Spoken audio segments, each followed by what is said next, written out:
world in positive and powerful ways. You two senators must determine what sort of difference you are making in your personal and professional life. Are you a positive or negative influencer?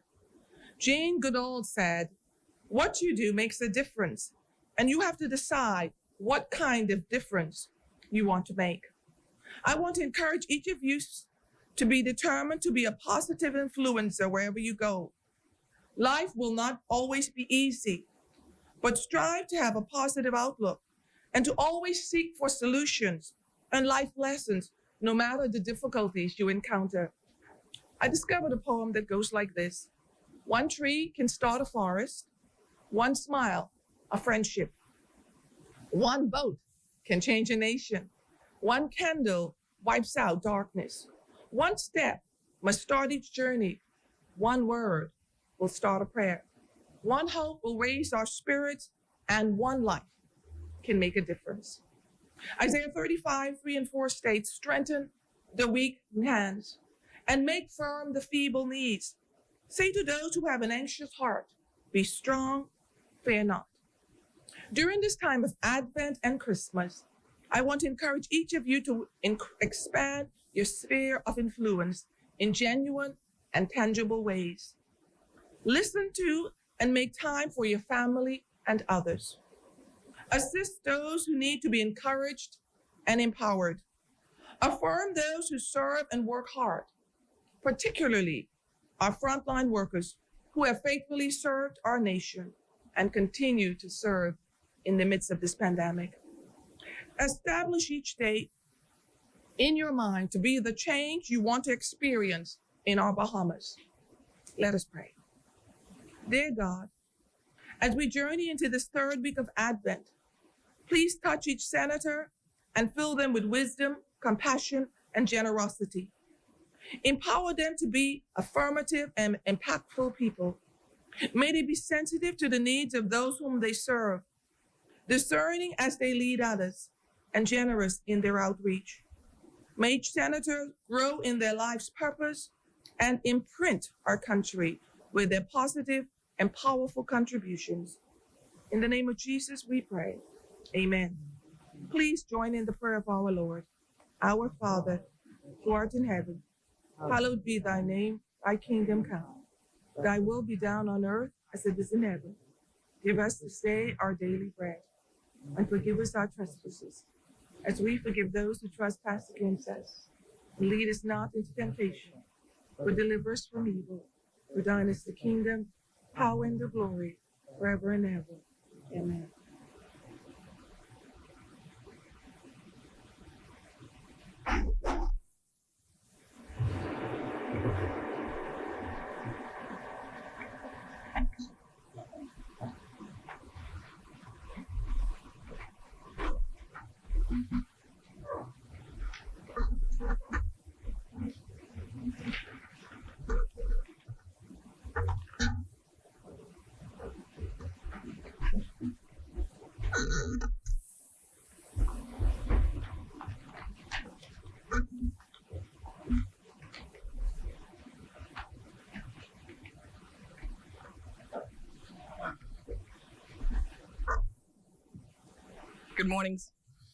Good morning, senators and guests.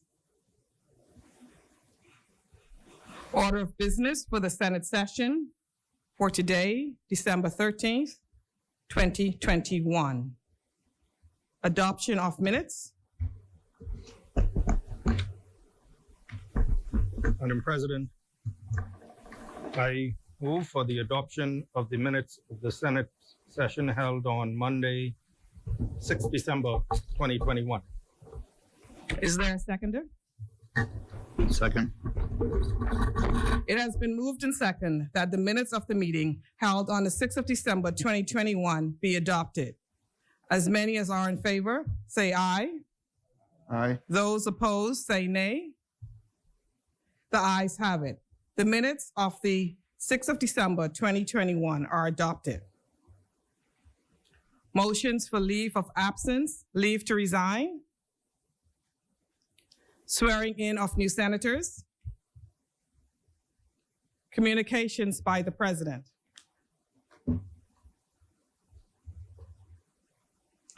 The Chair welcomes and acknowledges the presence of members of the Zonta Club of New Providence in the gallery. On December 10th, 2021, the Zonta Club, under the leadership of President Marissa Mason Smith, concluded 16 days of activism to end gender-based violence.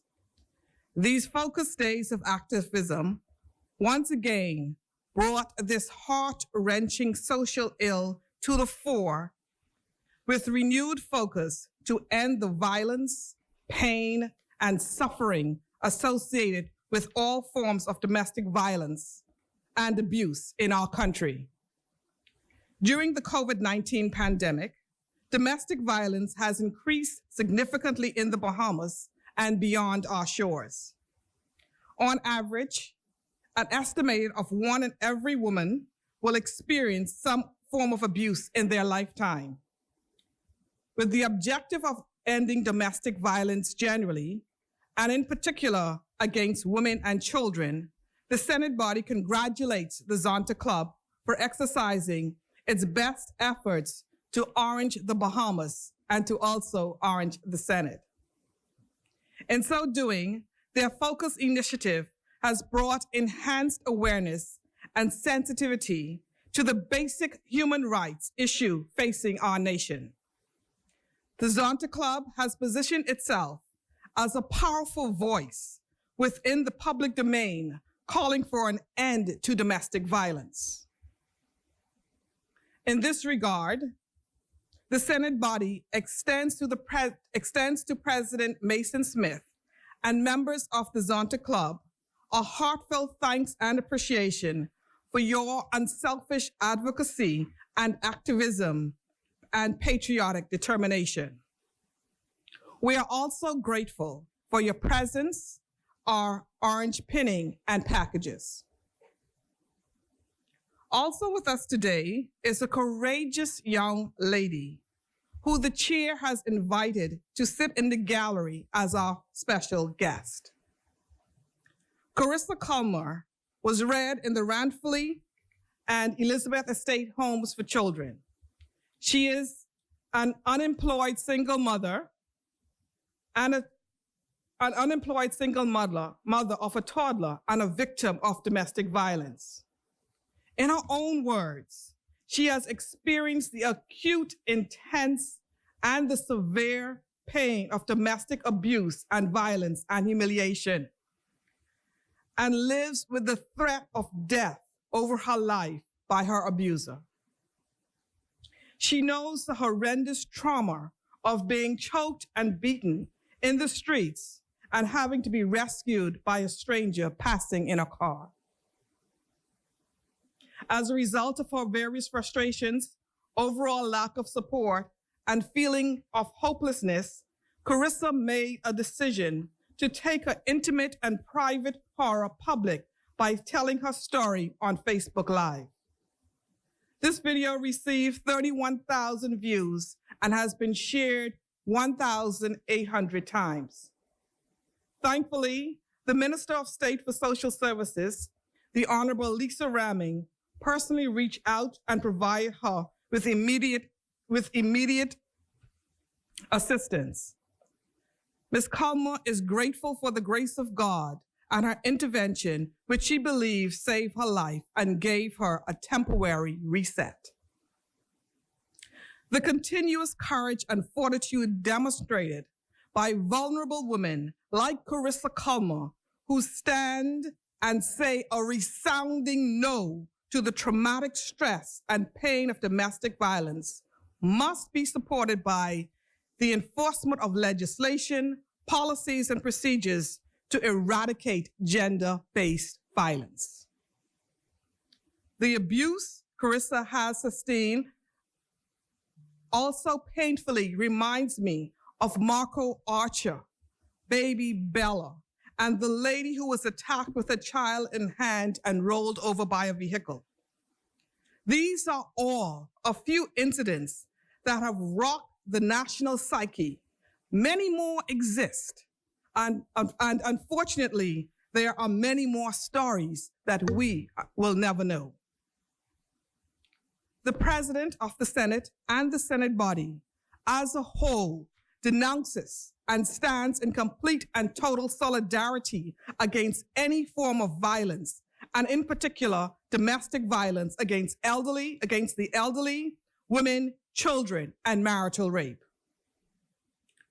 When passing or creating legislation, the Senate body must ensure that the gender-based violence scourge facing our nation is addressed with robust, pragmatic, and common sense holistic legislation, which is buttressed by policy initiatives that protects Bahamians. The empowerment of women cannot be exclusive to or solely focus on socioeconomic celebratory accomplishment, but must equally include the provision of practical and efficient safety nets for the vulnerable, like Carissa Culmer. The status quo must be challenged and changed for the better. I submit that we must move swiftly. The many victims who now lay in their cold graves did not have the luxury of time, and neither do the emotionally, psychologically, and mentally devastated survivors and their families. The best time to enact, amend, and enforce legislation is now, for enough is enough.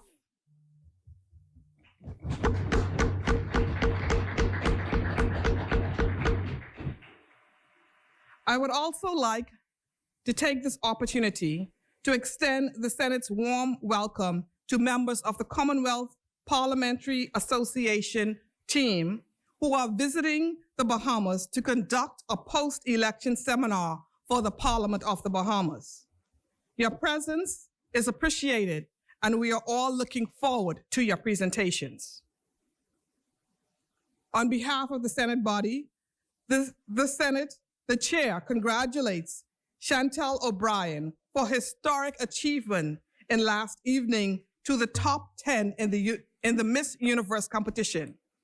She represented the Bahamas elegantly and beautifully. In our eyes, Miss O'Brien, you are el numero uno, number one.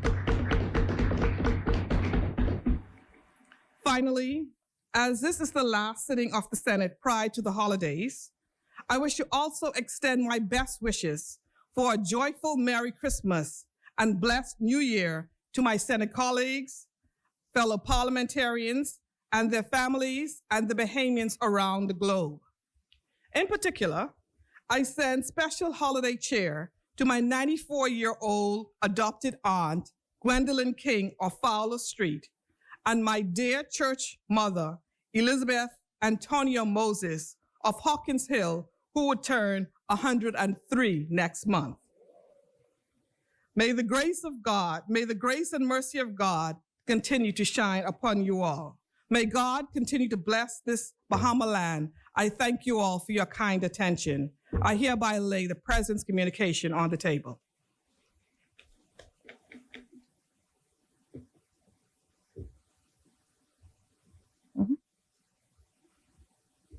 Messages from the Governor General.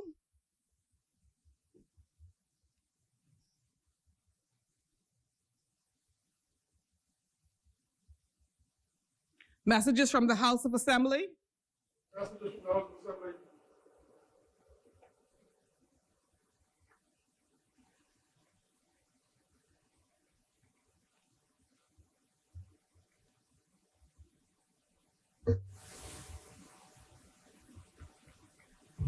Bahamas, number 4. Message to the Honorable the President and Honorable members of the Senate from the Speaker and representatives of the Honorable House of Assembly.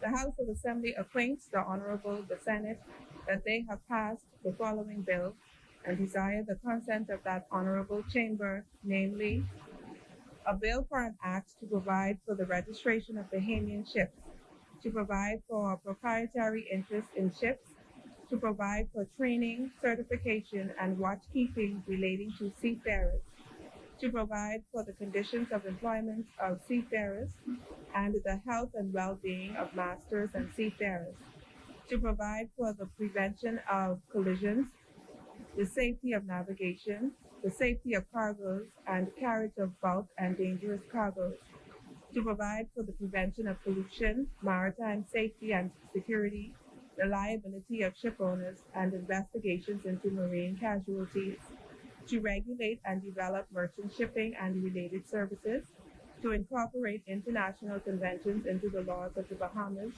to repeal the Merchant Shipping Act 1976 and the Merchant Shipping Maritime Claims Limitation of Liability Act 1989, and for connected purposes. House of Assembly, Nassau, 8 December 2021. Patricia DeVoe, Speaker.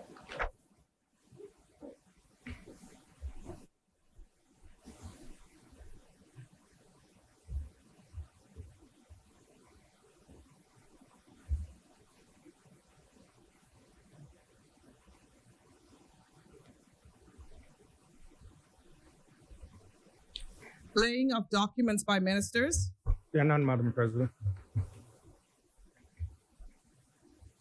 Communications by ministers. There are none, Madam President. Communications by senators. Questions.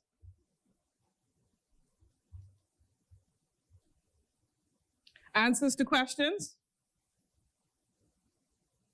Presentation of petitions. Appointment of select committees. Reports of committees.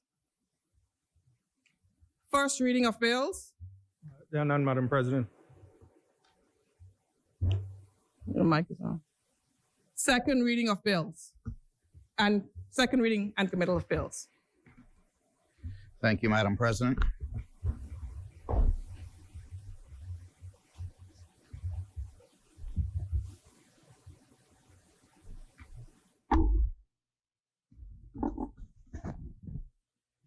Thank you. Good morning, Madam President. Today I rise to move for the second reading of the Merchant Shipping Bill. The debate and passing of the Merchant Shipping Act, once passed, is a continued demonstration of this government's fulfillment of its promises to the Bahamian people. In our blueprint for change, we promise to provide more support for the shipping industry and to advance the blue economy of the Bahamas. This new and modern Merchant Shipping Act does just that. According to the former Secretary General of the IMO, Koji Sekimizu, and I quote, "Shipping is the servant of world trade and is indispensable. But to secure a successful and sustainable future, shipping needs to attract investment, to attract high caliber people, and to stimulate creative thinking and technological innovation. Technical innovation and the regulatory imperative will continue to ensure that shipping becomes cleaner, greener, and more efficient. The shipping industry, Madam President, bolstered by a well-regarded regulatory infrastructure, will cause the Bahamas to continue to see the benefits of the blue economy.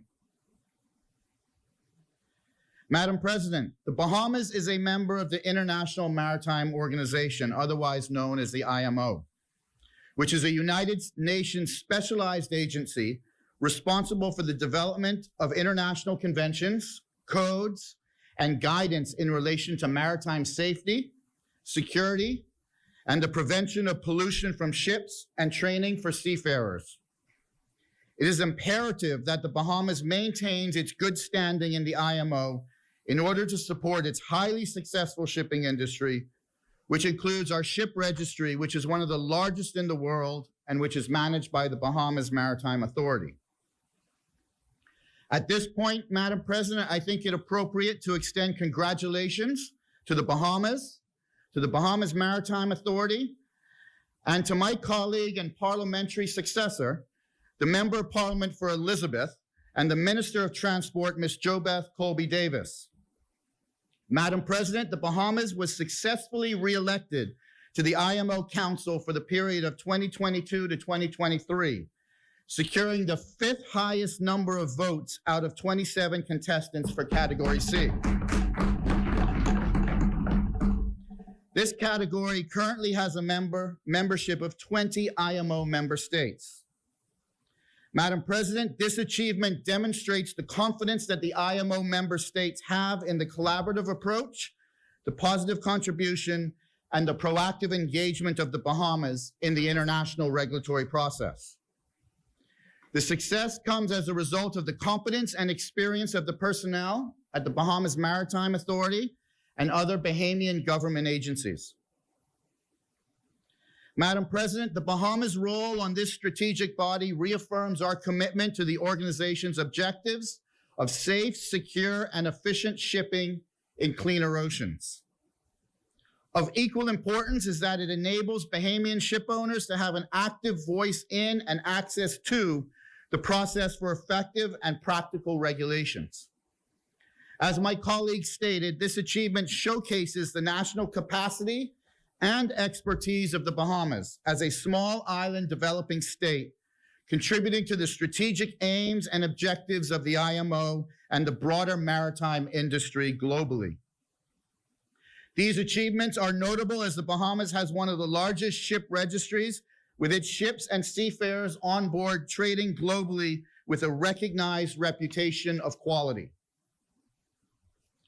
Madam President, this new merchant shipping bill seeks to achieve a few aims, and they are: 1, to provide for the registration of Bahamian ships; 2, to provide for the proprietary interest in ships; 3, to provide for training, certification, and watchkeeping of seafarers; to provide for the conditions of employment of seafarers and the health and well-being of masters and seafarers on board of a ship; to provide for the prevention of collisions, the safety of navigation, the safety of cargoes, and carriage of bulk and dangerous cargoes; to provide for the prevention of pollution, maritime safety and security, and the liability of ship owners in investigations into marine casualties.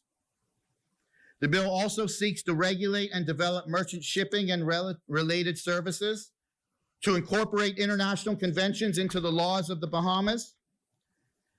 And Madam President, this bill likewise seeks to repeal the Merchant Shipping Act of 1976.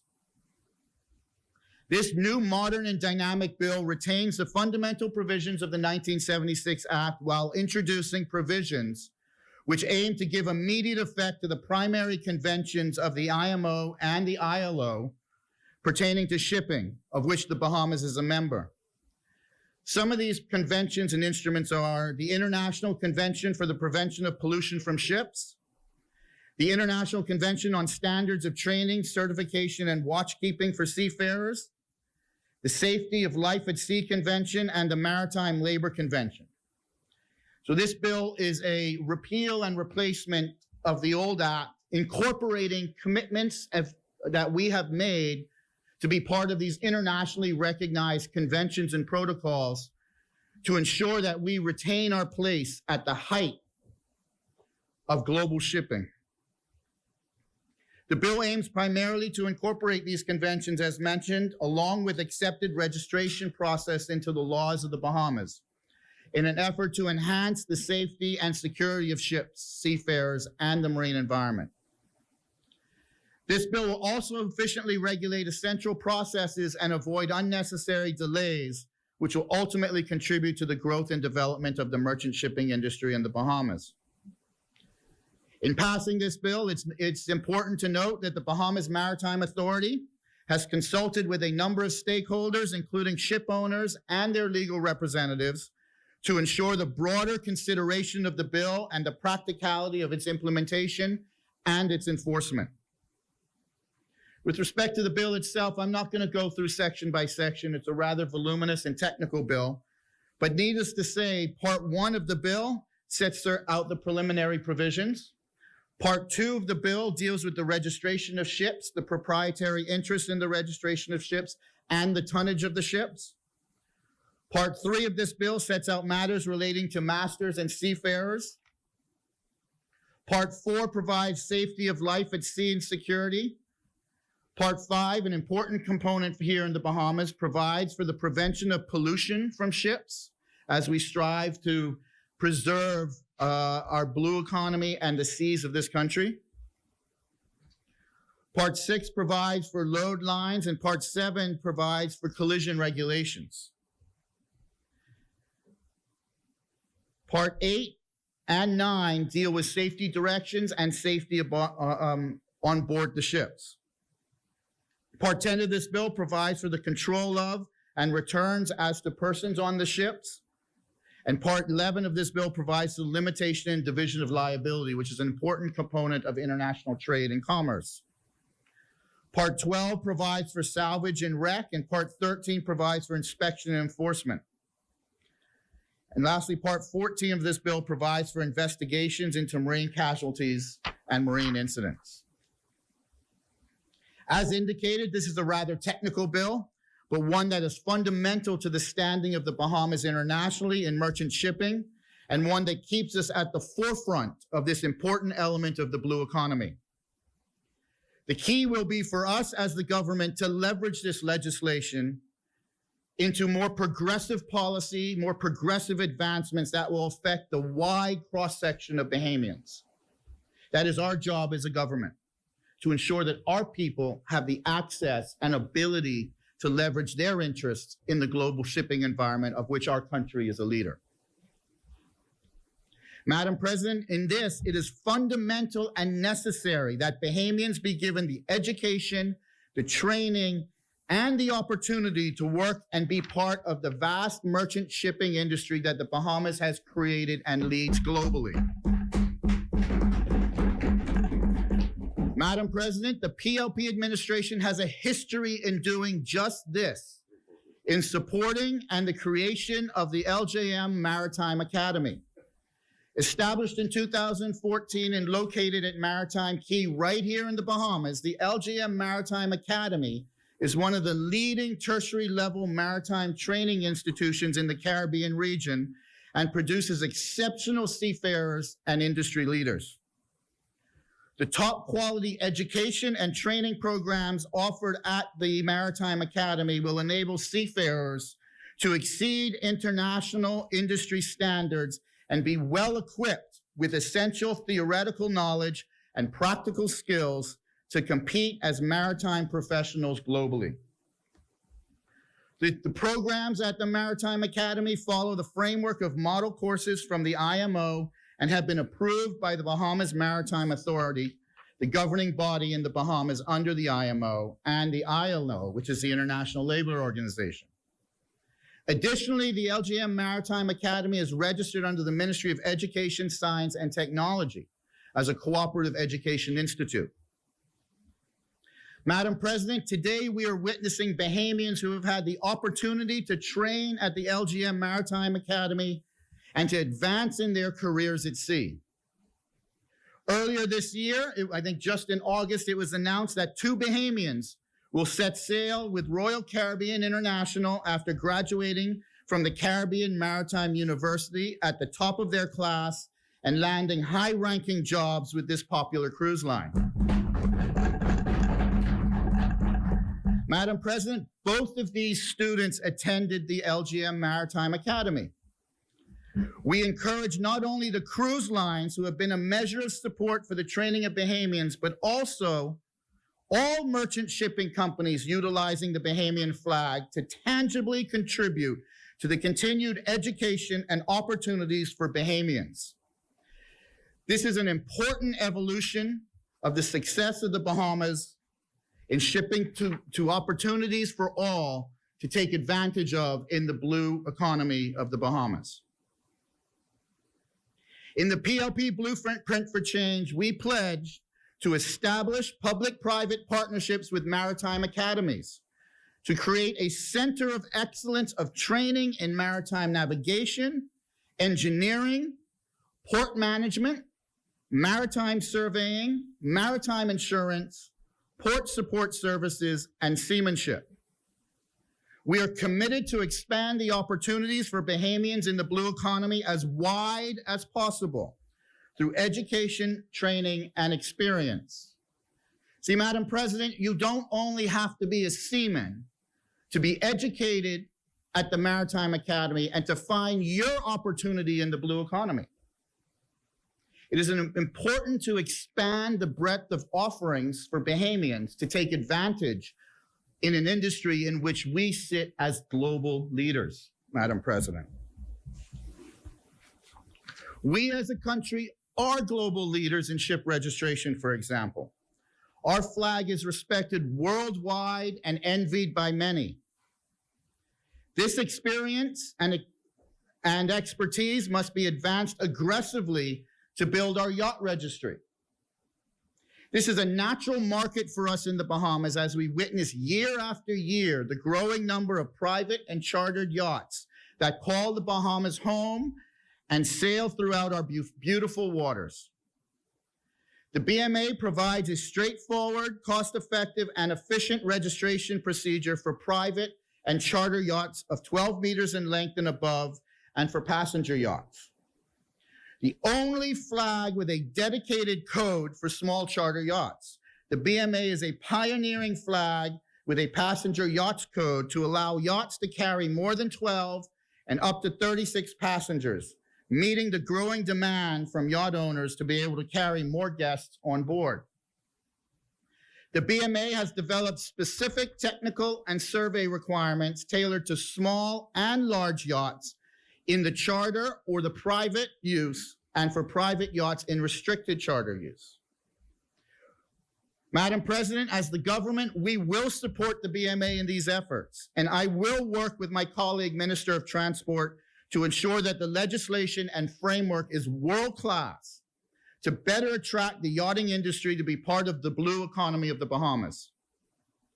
Just as we are doing here, Madam President, with the Merchant Shipping Act, to stay at the head of the class and be respected worldwide, we want to be regarded as the same with respect to yachting and the private charter industry of the maritime industry as a whole. Madam President, as we sit here, we see more and more opportunities for Bahamians in this industry as crew on these charter boats. These opportunities provide well-paying jobs for Bahamians to develop their careers in within our very own waters. And as I watch this industry grow year on year, I see more and more Bahamians as crew, as chefs, as engineers on these vessels. In fact, my sister-in-law is a crew member of one of these and has formulated her career in this industry, doing rather well. Certainly better than our paycheck in the cabinet. Hey, Mike? We are also seeing Bahamians become the captains of these private and charter yachts. Bahamians, licensed, proper captains, sailing the Bahamas in their very own country. We might want to consider, as I mentioned before, expanding the curriculum and the education opportunities at the Maritime Academy to the yachting industry as we provide greater opportunities for Bahamians to find their careers in the blue economy. In conclusion, Madam President, although this appears to be a technical bill, it is much more than that. This is the Bahamas at the forefront of a very important worldwide industry. We punch far above our weight class in this regard, Madam President. This legislation forms the basis for the Bahamas to expand upon its commitment to the blue economy and is a fundamental component of expanded opportunities for Bahamians in the maritime industry globally. Madam President, we should all be proud of the efforts of this greatest little country in the world on the global shipping stage.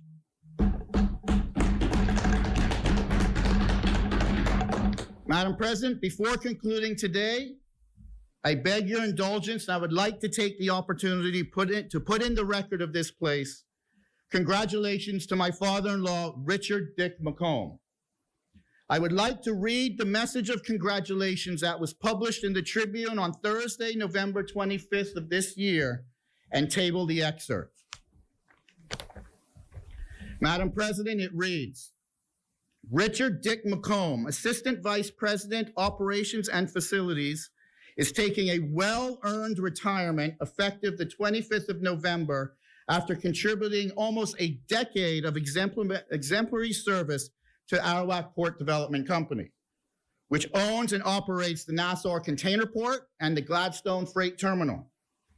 In 2012, Mr. McComb joined ADP at the embryonic stage of the company's development plan, serving first as stevedoring and heavy equipment manager. To this task, he brought a wealth of training, certification, and experience in heavy-duty mechanics and years of acumen gained from a wide range of maritime operations. Mr. McComb was intensely focused on the well-being of the APD staff, port partners, tenants, and customers. He has no less dedicated to the safety of ships and mariners calling at NCP, as well as the goods they transport and provide a vital engine of the economy of the Bahamas. He also oversaw a quality functioning of a fleet of cranes and other heavy equipment. He was equally committed to environmental conservation and protection, and especially keen on steadily reducing the port's carbon footprint. His value was evident when he played a central role in logistics and safety for landing 6 new 80-ton cranes and storage tanks and transporting them from the port to Sun Oil's facility at Clifton Pier.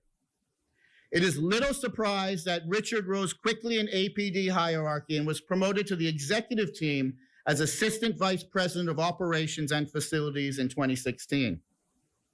Even though his responsibilities at the port were weighty, Richard drew from the deep well of his humanity to give much acclaimed service as long-serving and many times awarded Rotarian and a member of a number of public boards.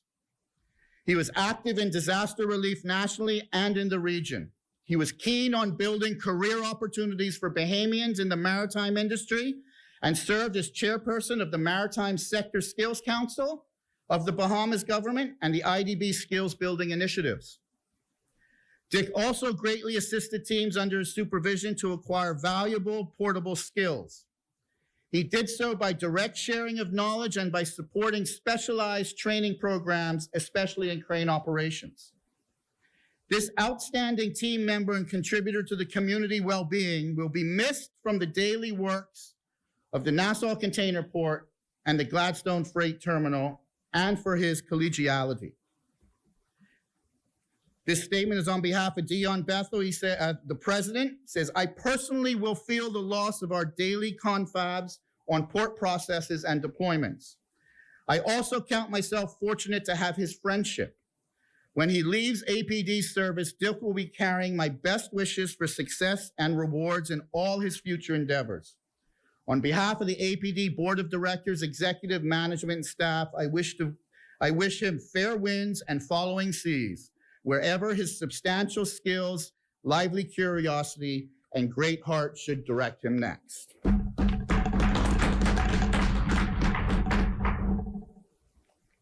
Richard has a very, very experienced and qualified member of the operations team of the port. But what makes me equally as proud as his professional achievements is the commitment of Richard to the education and professional mentorship of hundreds of Bahamians who make their living in the blue economy, whether at the Nassau Container Port or elsewhere. Richard, enjoy your vacation for the rest of your life in retirement in Norman's Cay, a place that you have worked a lifetime to achieve just what you're living.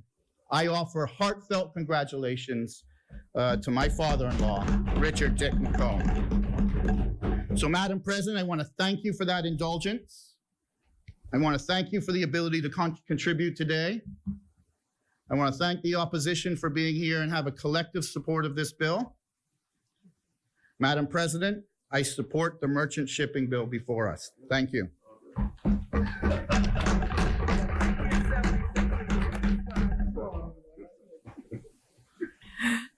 Thank you, Senator Pinder, for your contribution. Is there a seconder?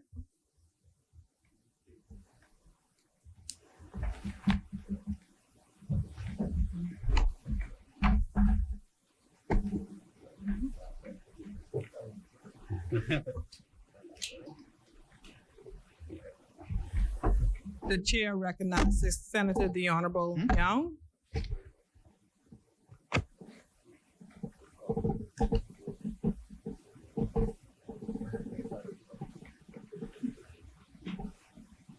Madam President, I rise to second this merchant shipping bill on this beautiful new day in this honorable chamber so that the Bahamas can strengthen its global competitive status as a leader in the maritime sector. We, the Davis administration, understand how critical it is at this time to bring forth this legislation. Madam President, as we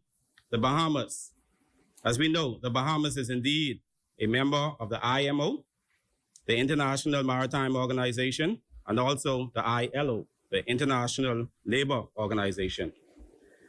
This bill will ultimately set the stage for the Bahamas' growth in the maritime industry by 1, meeting current international and regional maritime standards. 2, resiliency by allowing the Minister of Transport and other regulatory bodies to address matters that might arise in this ever-evolving sector. Recognition. 3, recognition by not only regulatory bodies worldwide, but also by the investors of the industry that the Bahamas is a reputable and reliable country for ship registry. This bill will make us more attractive to international ship owners across the world as it relates to the home port registration.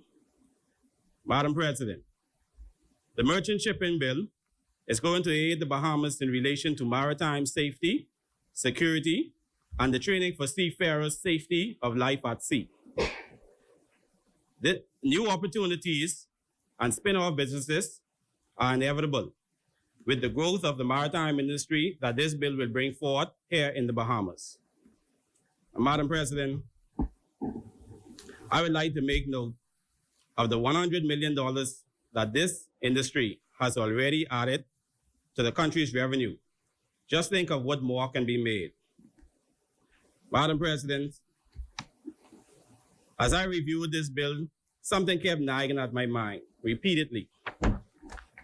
Our Prime Minister's speech at COP26 in Glasgow recently opened the minds of many world leaders to the seriousness of the pollution and climate change. And then I thought of the impact pollution has on the marine life in our country. A fisherman and I had a conversation in Long Island about how pollution is impacting our seabeds. While perusing this bill, I thought to myself that I know this bill will bring forth proper regulations for ships in our waters. Our fishermen in Long Island, Spanish Wells, Andros, Ragged Island, and across the entire Bahamas would be very proud to see that this New Day government is serious about protecting our ecosystem and the livelihood of our Bahamian fishermen and all those that rely on our marine life on every level.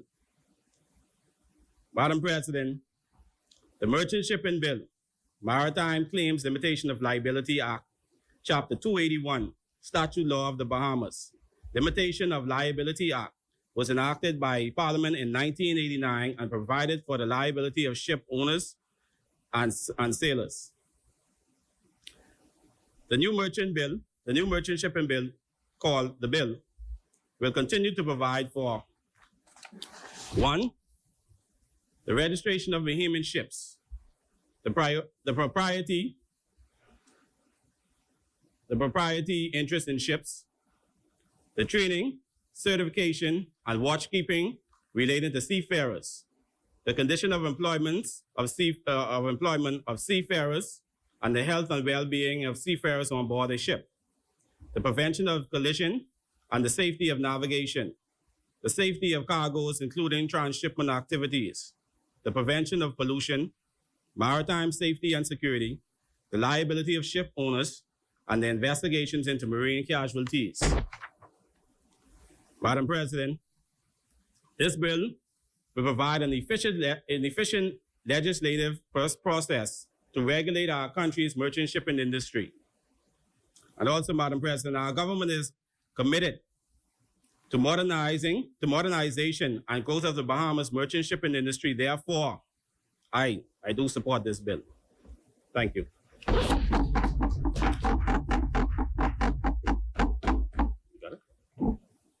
Thank you, Senator Young, for your contribution. As many, the chair recognizes Senator the Honorable Darren Henfield. Thank you, Madam President. Madam President, before I delve in earnest into the bill, the reason why we're here, I want to join you in solidarity and welcoming the Commonwealth Parliamentary Association group who are here in the Bahamas to conduct a workshop. I only ask that they find time to enjoy one of our nice beaches because we have summer year round in this country. I'd also like to welcome Zonta and to say to them that we stand in this place, as you have intimated already, in complete solidarity with them against gender-based violence and all forms of violence against women and girls. Madam President, also allow me to express condolences on behalf of the leader of the official opposition, the Honorable Michael Pintard, and the Free National Movement, to the people of the United States of America who suffered tremendously over the weekend due to tornadic activity, which stretched across, I believe, some 5 states. The last report we heard from Kentucky, some 70 persons have met their untimely demise. We do so with the greatest of respect because America is always there with us, as we witnessed firsthand in Dorian, and we want to assure them of our prayers and support during this time of challenge. Madam President, the objective of this body of regulatory work, which today takes another step toward deepening our maritime legislative regime, the example of the continuance of governance, as it has been worked on and brought to this point across consecutive administrations for quite a number of years. And this is a good way for us, I believe, to end the year in complete solidarity with the government, and so we can go into the Christmas season in a joyous and festive mood. I'm therefore honored to participate in this debate to ratify the Merchant Shipping Bill 2021, which repeals the Merchant Shipping Act 1976 and the Merchant Shipping Maritime Claims Limitation of Liability Act 1989, and provides for, among other things, the inherent domestication of important sectoral conventions toward regulating maritime operations in Bahamian territorial maritime space and on the high seas relative to Bahamian flag ships. As a naval officer, formerly in another life, I could not help but delve into this bill a little bit more deeply, even though, like the Attorney General, I wish not to go into all of the technical details, but it just drew me in a certain way, reminding me of so many things lived. In truth, it was determined to have this bill passed to coincide with the country's 25th anniversary of celebrations, Maritime Week in 2020, but COVID-19 intervened.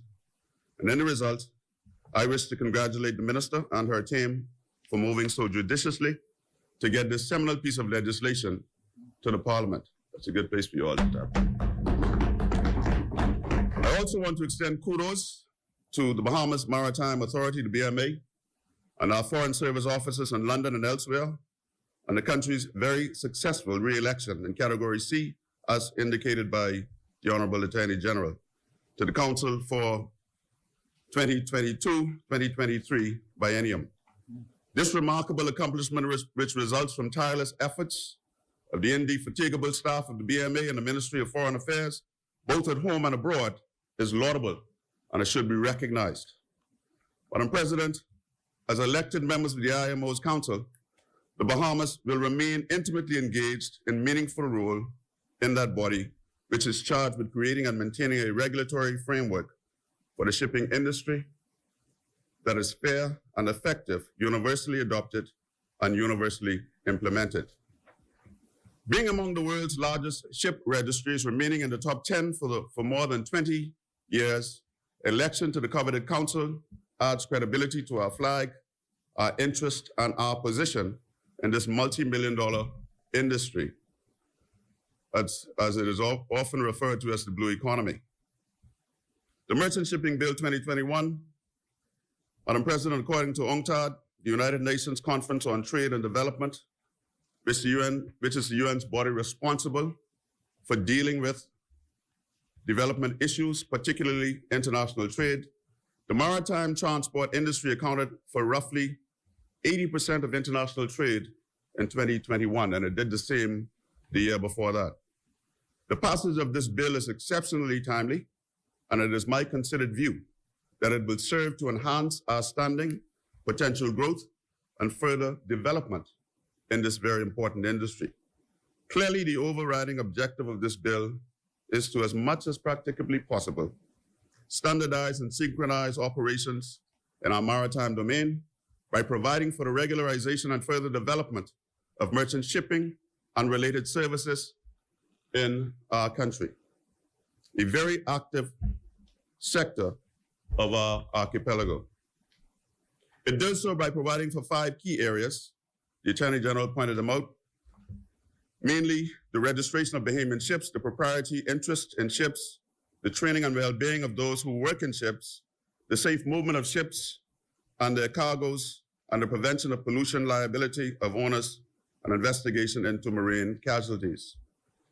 Madam President, this piece of legislation, in my estimation, will further strengthen our natural sovereignty and patrimony over Bahamian territory and add the necessary international codification and modernity essential to what we undoubtedly all agree to be a vibrant and progressive sector of the Bahamian economy. As this bill is relatively technical, I've decided to treat with a few areas of it that are, in my estimation, essential to our further success and growth in this dynamic industry. These include, but are not limited to, the national colors and flag of the Bahamas, masters and seafarers, the Maritime Labor Convention, safety of life at sea, and prevention of pollution from ships at sea. Clauses 4 and 5 of the bill provides for the use of national colors of the Bahamas to be the colors of the Bahamian ship, and that such ship shall fly no other flag. Article 91 and 94 of UNCLOS, United Nations Convention on Law of the Sea, provides for the nationality of ships and the duties of flag states, respectively, and these are instructive. Article 91 indicates that every state is responsible for fixing the conditions for the grant of its nationality to ships, and Article 94 sets out the duties and responsibilities of the flag state to maintain a register of ships, assume jurisdiction under its internal law over each ship flying its flag, as well as its masters, officers, and crew in respect of administrative, technical, and social matters concerning the ship. These articles are very important, signaling the standards we seek to have ships that desire to wear the Bahamian flag adhere to. Yes, we want the business, but we also desire disassociation from the negative assertions attributed to what is commonly referred to as flags of convenience. Madam President, as you are quite aware, the flag state under which the vessel is registered is deemed the nationality of the vessel, and as such it holds responsibility. We do. When you wear our flag, we hold a responsibility to enforce regulations over such vessels, inclusive of inspections, certifications, and the issuance of safety and pollution protocols, among other things. But we also owe them a duty of care. I'm reminded of the incident that we had with the cruise ship Bremer. In fact, it was registered in the Bahamas. It was a cruise ship which incidentally had quite a number of English citizens on board, citizens from the United Kingdom on board, and they encountered COVID. And the Bremer was not admitted entry into any port, including ours. We managed to resolve the matter by working very closely with the British High Commission here in Nassau and the agency of the ship, and along with the BMA and other agencies of the government. We determined that we would have the Bremer come to anchorage somewhere 25 miles. Senators from Grand Bahama may remember this incident. 25 miles out at sea in the northern Bahamas, somewhere near the Great Isaacs, where we were able to embark much needed fuel, medicines, and food in the name of humanitarian assistance. But we were not isolated in the way that we treated with the Bremer, because we saw scenarios play out in the United States and elsewhere in the wake of the pandemic, where they refused the entry of cruise ships to their home ports. Over time, we got better at managing these cases, but I raised the issue to say, Madam President, that states such as ours, who compete in this arena, must also stay ahead of the others by providing contingency plans for issues like COVID-19 and the challenges they might present if we are going to be the best in this industry. Madam President, apart from requiring that Bahamian ships are manned with sufficient crew that are qualified and competent, Part 3 of the bill also provides for the training, certification, manning, and watchkeeping guidelines for seafarers as mandated by the International Convention on the Standards of Training, Watchkeeping and Seafarers, SDCW Convention, 1978. This convention was also amended in 1995 and in 2010. Most Bahamians believe that you can just jump on a boat. That's the way we grew up. Grab a little boat and go fishing. I mean, that's normal for us. That's the way we grew up in the islands, and it's a custom throughout the islands. But this bill requires those who want to operate in the professional domain to have complete qualifications before putting out to sea. In the result, the bill incorporates standards for masters, for chief mates, or what we normally refer to as a first mate, for navigation officers and for quartermasters, who are crewmen who are well-versed and trained in navigation, for deckhands, for radio operators, for engineers, for electro-technical personnel and others that work in tankers and passenger ships and high-speed craft. Additionally, the bill also provided by the convention, focuses on ensuring safe operations at sea, protecting the maritime environment, encouraging high standards of competence and professionalism in the performance of duties at sea. You know, SOLAS also speaks to the challenges of regulating boats that are unseaworthy in your maritime space. We saw this issue play out several years with the sloops that plied between the Bahamas and Haiti, which were not equipped with navigation lights, were not equipped with life-saving equipment or apparatuses, were not even equipped with communications capabilities, so that if they ran into distress, they could call for help. And so we determined in our administration to keep them located at Inagua, where they could ply their wear, do their trade, and turn around and go back to their home ports. And you know, we thought that was the right thing to do, because if you had cargo to be collected in the Bahamas, that cargo could be moved by the mailboat to Inagua. You can drop off your cargo. That cargo that you've dropped off could be brought into New Providence. And so that's what we did along the lines of the standards of SOLAS. As much as we might not wish to acknowledge it, there must be universally accepted standards for all who wish to participate in this industry. Madam President, the bill holds ship owners, training establishments, and national maritime administrations to the same standards as provided by the convention. You know, the old people say, a word to the wise is sufficient. And so you're going to be held accountable by this bill. And the Attorney General assured us here today that he's going to do all of it in his power to assist the minister in creating the necessary regulations to cause this to become a reality in the Bahamas. Madam President, as I leave this notion of the requirement for competence in maritime operations, I can recall also whilst working in the Office of the Attorney General with now Mr. Justice Lauren Klein, we had occasion to address an incident of a tanker which grounded off of Grand Bahama, just outside of the harbor.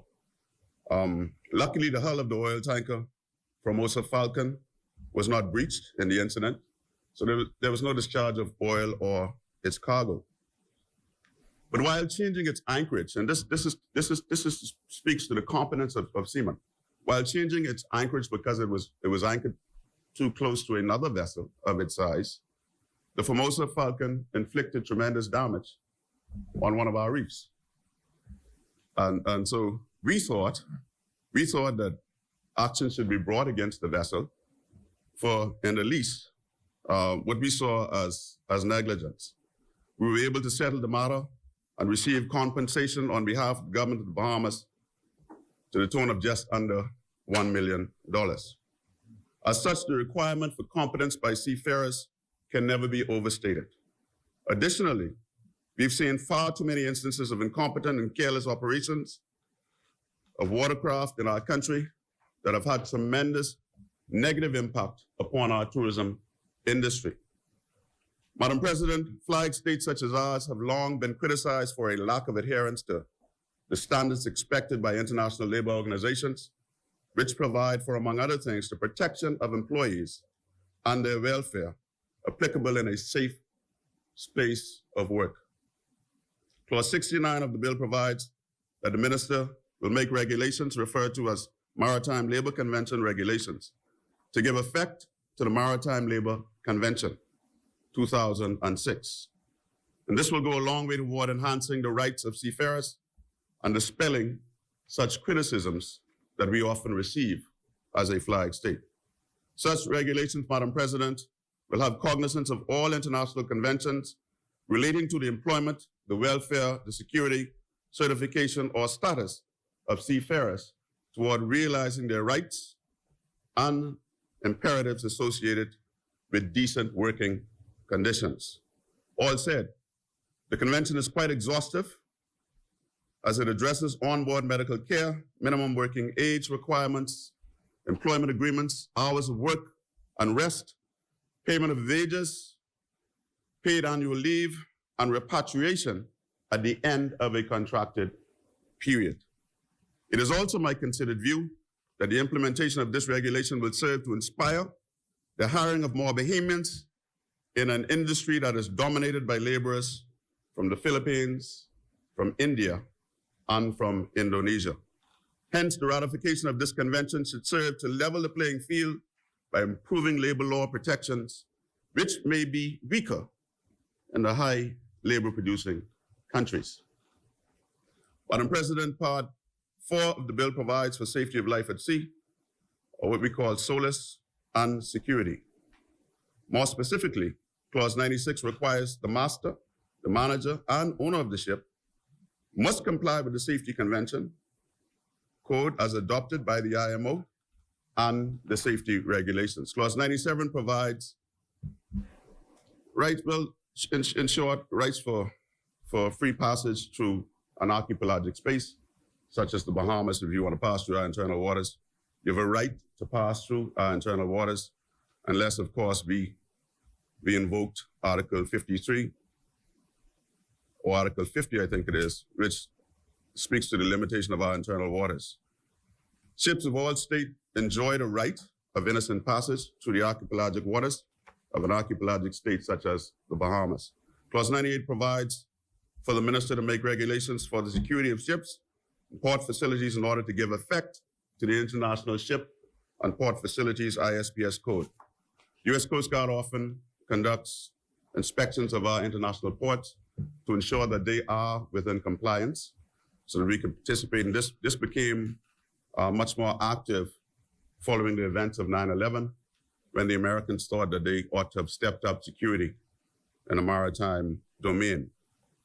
Compliance with the ISPS code is crucial to the facilities and ships used for international trade, as they serve to implement security measures to mitigate against threats to maritime port security. The code also promotes much coveted cooperation between government agencies, port administrations, and the shipping industry, which must all work together to ensure no disruptions in domestic, regional, or international trade. Perhaps most important to the code, though, Madam President, is its role in ensuring that all parties take and adhere to measures devised to safeguard against threat to maritime security in ports and onboard ships. Clause 100 to 102, which are provided for under Part 5 of the bill, addresses the prevention of pollution from ships. And Clause 100 provides that the owner and master of a ship take actions to prevent pollution from ships in their charge. It also empowers the minister to make regulations to give effect to any of the maritime pollution conventions. Clause 102, however, is most interesting as it provides for the honor system of self-reporting by the owner or master of a ship in the event of an incident of pollution within our space. I believe you're all aware of the potential for pollution in highly trafficked maritime domain. We've all seen settlement agreements between the United States Department of Justice and certain cruise lines to compensate for their deliberate efforts to deceive and undermine the court's efforts to supervise the problem, even after discovery thereof. And so this is very important, and we rely on the honor system of the master and the ship owners to tell us, look, I had an accident in your waters. I want to make good the repairs, and let's sit to the table and negotiate how we can come to an amicable agreement or arrangement to resolve the issue. And so we're gonna have to find a way, Attorney General, to keep our eyes on this. I believe we might even still have some outstanding fees to collect from somewhere if you go and look at your research.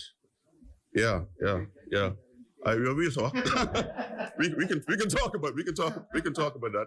I know that there was an issue in Florida that one of the cruise ships that ply here.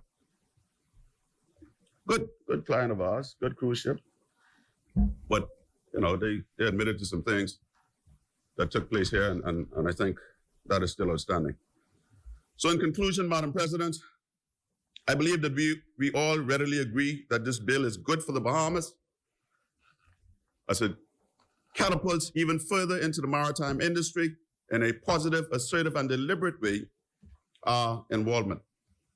Clearly, a debate of this nature does not allow us the opportunity to properly treat with this piece of legislation because of its size, but Bahamians should look through this legislation and find the opportunities that it provides in this very dynamic and evolving maritime industry, which is often referred to, as we said earlier, as the blue economy. With that, Madam President, I wholeheartedly support and endorse this bill, and I thank you. Crave your indulgence just before I take my seat, as we are near the end of the year, to extend a very Merry Christmas to my colleagues here in the Senate, to my family and friends and supporters in North Abaco and the Bahamas in general, and a wonderful, wonderful New Year to all Bahamians. I thank you very much.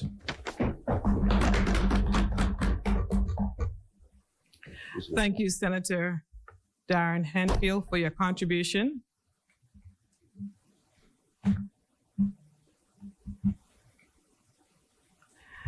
The chair recognizes Senator the Honorable Darren Fickstock.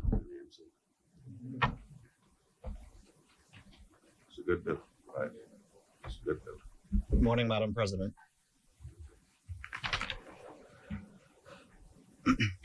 Madam President,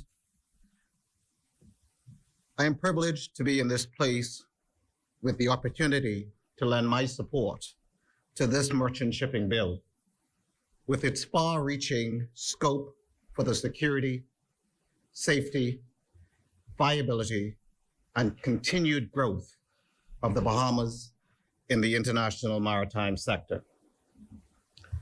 Madam President, if you would permit me, I would also like to join in welcoming the Commonwealth Parliamentary Group. And I also stand in agreement with my Senate colleagues who went before me to stand in agreement with them and also welcome the Zonta Club and stand against gender-based violence and all forms of violence against women and young girls. Madam President, in conducting my research on the Bahamas' 40 plus years in the maritime industry, I was illuminating to learn the history behind this and the vision and thinking of others who came before us and laid the groundwork for our entry into this industry. I speak about the tireless work done in the then Ministry of Transport, in the Parliament, and the establishment of the Bahamas Maritime Office in London, which followed the establishment of the office here in Nassau and eventually an office in New York. Madam President, as you study the newspaper reports on this industry dating back to 1977 and the passing of the original 1976 Act in the House of Assembly, the name Philip Bethel, the PLP Member of Parliament, for what was then called the Governor's Harbour constituency, later to be renamed South Eleuthera, was one of the trailblazers of this vision. While we are aware that then Minister Philip Bethel, as contingent on the concept of the cabinet government, was carrying out the mandate of the then Pendling administration, it is overwhelming to scroll through the pages of the newspapers, the Nassau Guardian, the Tribune, and feel the intensity and the drive that Minister Bethel brought to this industry. I submit we have to put in place a machine in government which can file every issue relating to the parliamentary interactions for the maritime industry. This has been a wonderful journey for our nation, our people, and we need to know the entire story, the whole story. The record reflects that the Bahamas Ship Registry has accrued over $100 million to the public treasury, or for those with a more practical understanding of government revenue, I will say the consolidated fund. Madam President, I think it would be good and proper thing from time to time in this place for the sake of our history, our gratitude, our sincerity, that we find time to subscribe to certain public policies and legislation. Those great patriots of this country who were pioneers in finding new routes to a new world of opportunity and betterment for the Bahamian people. Madam President, I want to stress just a little. I watched the funeral. I want to digress, I beg your pardon, just a little. I watched the funeral service at the National Cathedral in Washington on Friday of the late Republican Senator Robert Bob Dole. What I found most interesting about the tributes paid to him, to that man, was how his contemporaries talked about legislation and policies that Senator Dole took the lead on during his long career. Although our systems are entirely different, we still can talk about the good that certain leaders did and legislation they were emboldened by and the policies which define their public life and discourse. Madam President, I submit that we in the Bahamas do ourselves and our children and our people a great disservice and miseducation when we do not stand in places like this and talk about the men and women who serve at the highest levels and who, from the public record, can be seen to have done all of the heavy lifting to get specific legislation written, consulted upon, tabled, presented, and passed and signed into law. Madam President, this maritime industry, based on what I have been researching, was something the Bahamas seized upon on the advice of international consultants. The government of the day recruited one of the finest naval minds from the United Kingdom to head up the Maritime Office in Nassau, none other than Captain Alan L. Morris. And eventually he headed up the office in London. Bahamians have trained in this sector, and as we all know today, are very much engaged at the highest international levels. We have to pay tribute to permanent secretaries like Harold Munnings and Louise Seminat and Archie Nairn for their work and efforts.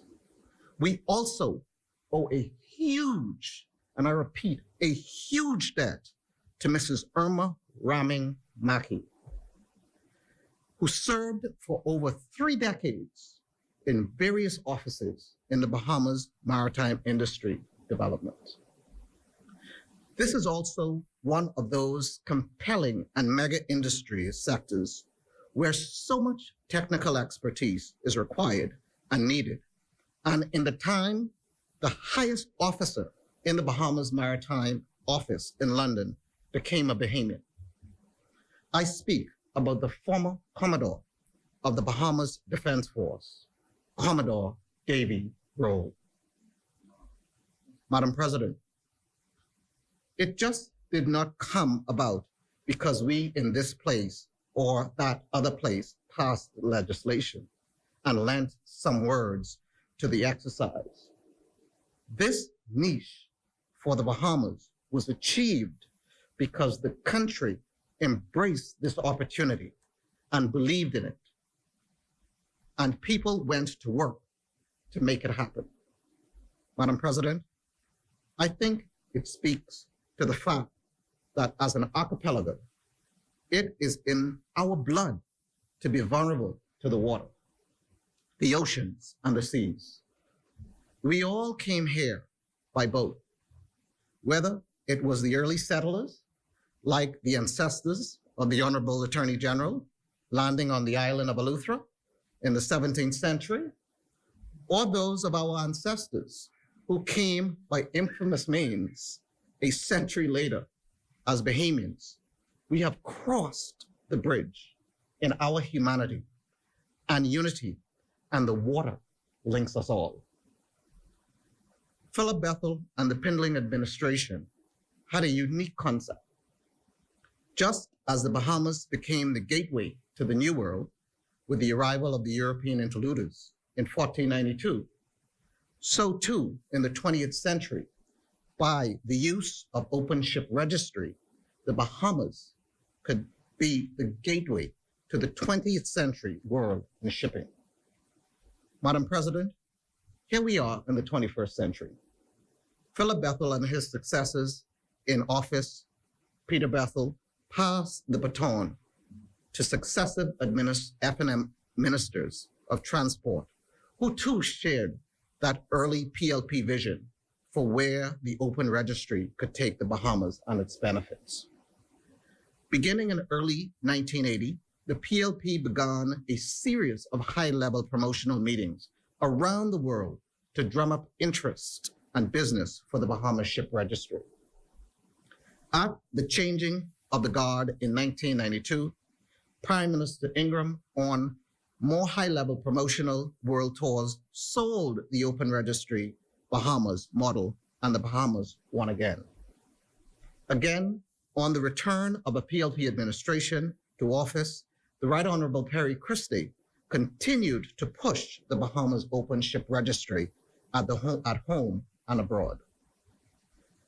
In time, this country's ship registry attracted some of the biggest names on the seas, like Exxon and Cunard and Getty and Smiths and the East Asia Tech ships.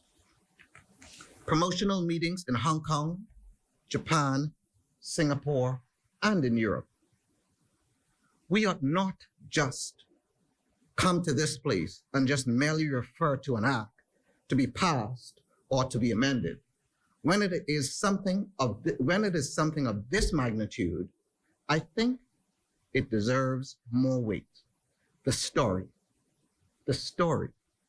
We didn't just wake up and find ourselves here. This is an industry through which this country and its post-independence leaders navigated the country successfully.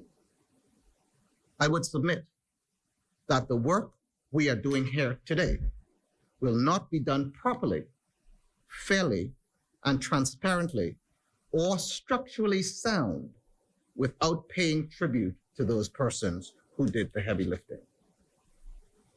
I was not surprised to learn in my research how every time a megaship registered under the Bahamas flag, the Maritime Office in London and the Ministry of Transport in Nassau seized on the public relations opportunity to gloat to the Bahamian people of the success we were having. Madam President, successive governments of the Bahamas since 1977 have continued to build this industry. Once again, proving that we know this is something good and right, and we should sustain and protect it. One of the most critical aspects of the bill is the requirement for this industry to recognize its environmental impact and to do what is necessary to counter the impact on the maritime ecosystem in order to reduce pollution and its effects on climate change.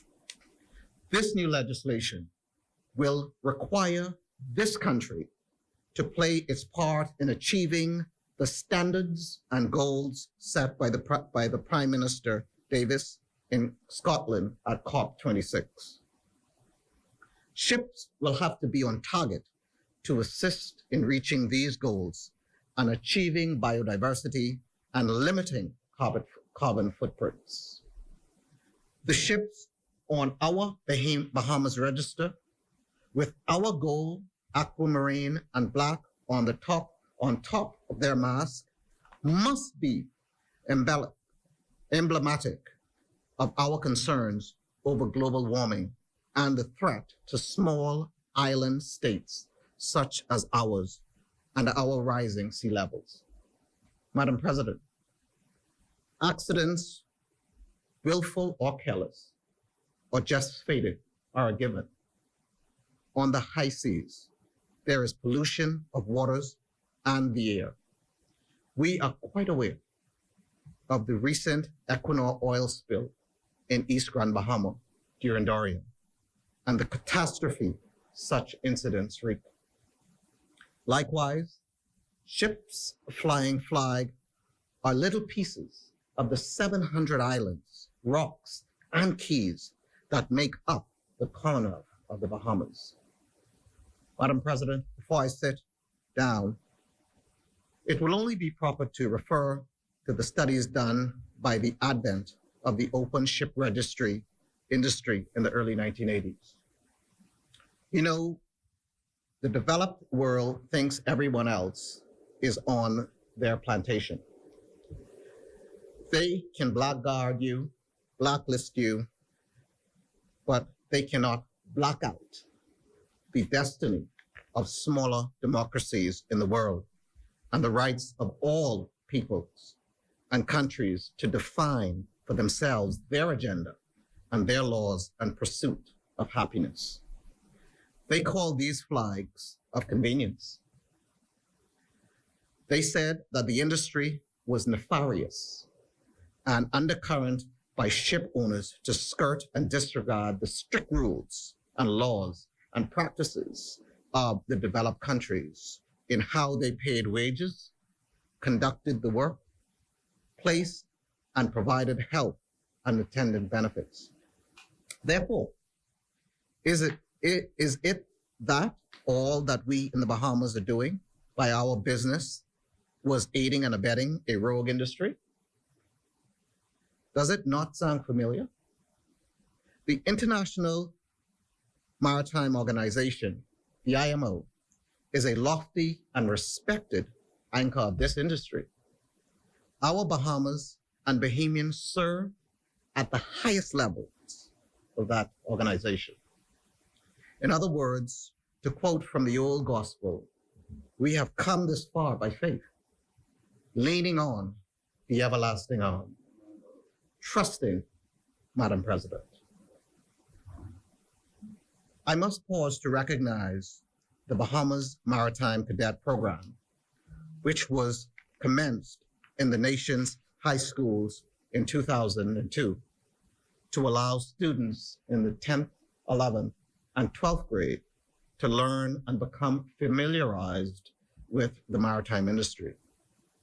We must salute the Bahamian faces and strength behind Campbell Shipping. Look how far we have come. We can actually track what began as an idea, a hope, and a dream, and now show the growth and the development. This maritime industry is a great pillar of our economy. This is a great incentive for Bahamian young people.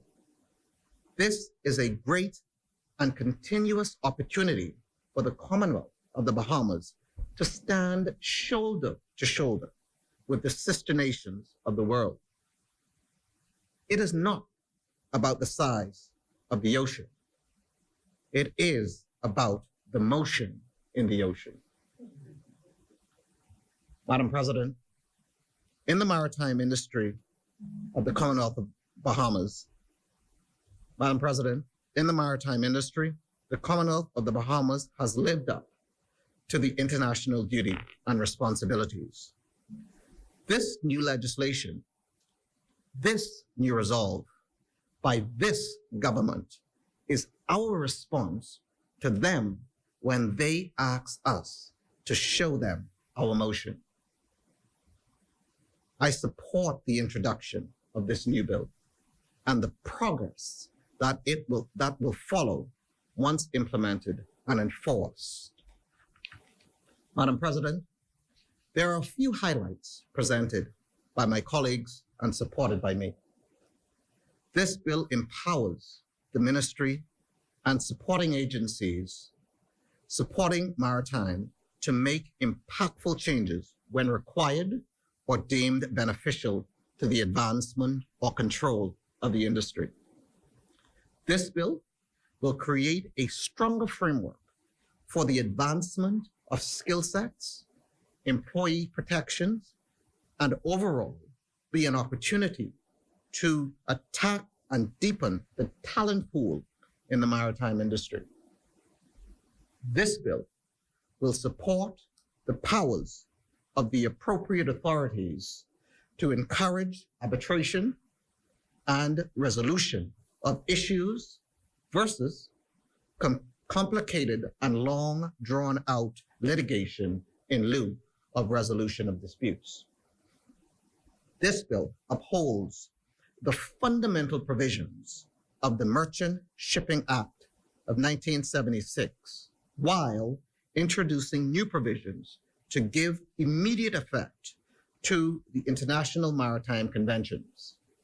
Some of these instruments include the International Convention for the Prevention of Pollution from Ships, MARPOL, the International Convention of Standards of Training certification, and watchkeeping for seafarers, the safety of life at sea conventions, and the Maritime Labor Convention, the 4 pillars of the international maritime legal regime.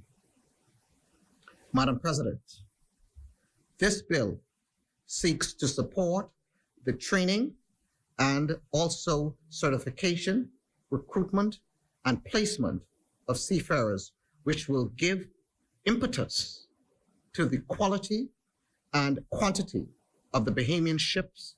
Consequently, it can boost employment opportunities for Bahamians. It also provides for the repatriation of abandoned seafarers, taking into account the welfare of seafarers. The bill empowers the minister, director, or an inspector to take action against ships that are unsafe and pose a threat to safety of life at sea, and includes a procedure for appeal from the detention notices served by the inspector. This bill provides a placeholder for regulatory marine environmental law conventions, such as the Ballast Water Management and Anti-Fouling Conventions. Recent research reveals that 44% of pollution are from land-based discharges, 33% from air pollution, 12% from maritime transport, 10% from dumping, and 1% from maritime oil and gas production. Therefore, it is imperative to protect the maritime environment from pollution to preserve its living resources. Madam President, this legislation, which serves to strengthen, enhance, modernize, and further regulate our maritime industry, this new bill serves to incorporate the codes, the international codes, and strategically position the Bahamas for continued success in this industry, which was already flourishing. The success of this industry belongs to the good people of the Bahamas, and I applaud the government of the Bahamas. Madam President, I congratulate the minister under whose portfolio this ministry falls, the Honorable Jobeth Colby, and her staff, and the Honorable Attorney General Ryan Pinder, the Lion, and his staff for continuing to build back better in the maritime industry with this legislation. Madam President, I fully support the passage of this bill. Thank you, Madam President.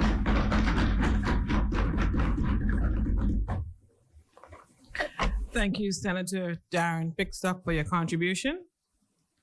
As many.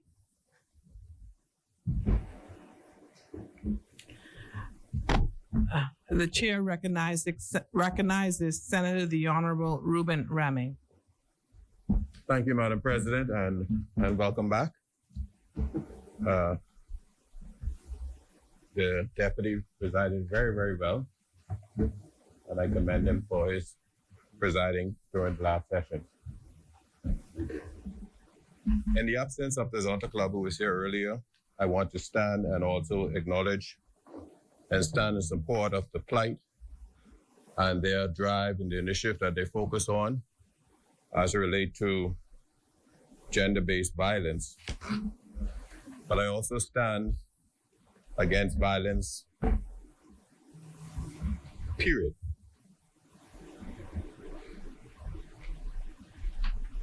The only place for violence is in self-defense or at war.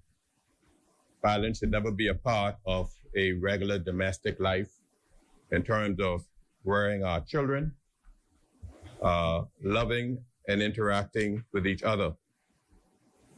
I also want to extend what I consider a definition of violence, which is not just simply physical, but also psychological and indeed spiritual. The bruises that can be inflicted can be lifelong and also drive the actions and interactions of a person. I think one of our renowned psychologists said that hurting people hurt people. And in most persons, even from the most violent, such as serial killers, you would have found that when you trace back to their childhood, because of the violence experienced in their lives or the neglect, they find themselves living in a very deviant lifestyle. As a father of girls, I do particularly also adhere and feel tremendous pain when I consider violence against women, because I believe that women are a divine gift, not only to this world, but to mankind.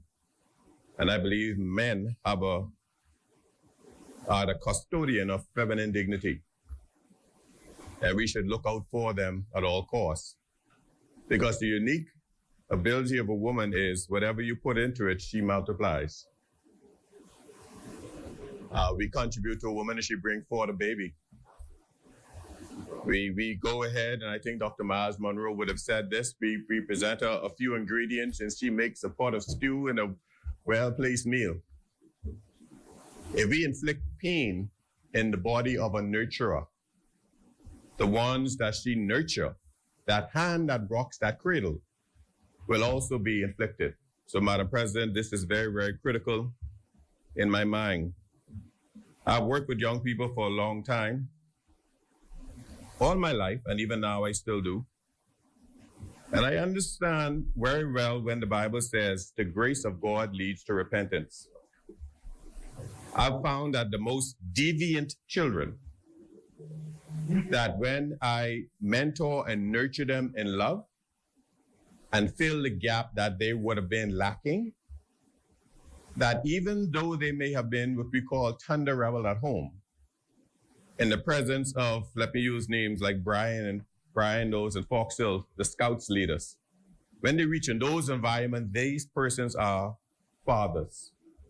So much so that I've seen mothers had turned from using the physical scolding to telling them this near, I'm going to tell Tunde on you. Tunde is a scout leader in Fox Hill, and the child straightens up. Because again, the grace of God leads to repentance. And it's in that vein, that's why I have issues with the shock treatment program. I think it goes against and it adds violence to, and a good mentorship program would work. I remember when these programs had been had, along with the program Violence Breakers, where there were gang leaders who were rewarded with opportunities to so-called lead the charge to reduce the violence that they were leaders of. We've seen over and repeatedly record levels of murders still trending. I believe if we really begin to look at love thy neighbor as yourselves, we could bring about a great change in that.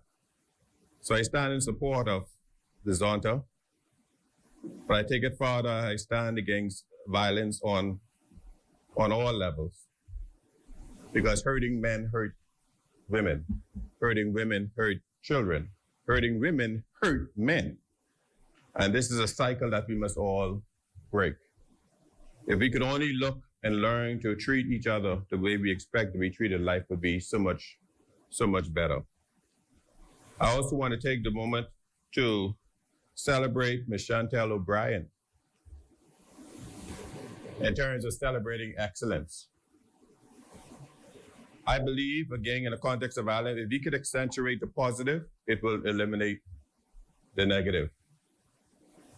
She has made a milestone that I know all of us in our heart is celebrating, that placed the Bahamas in the Miss Universe pageant for the first time, breaking the ceiling of the top 10. And that, from what I've seen on social media, has given us the same thrill as our Golden Girls when they ran the race And all of us couch potatoes was there riding with them, feeling the fatigue. And when they crossed the line, all of us couch potatoes celebrated with them. And so we celebrate excellence, even as we do in this merchant shipping bill. And we look and we say again, see how the world marks the manner of our bearing as a nation. This is indeed a critical time.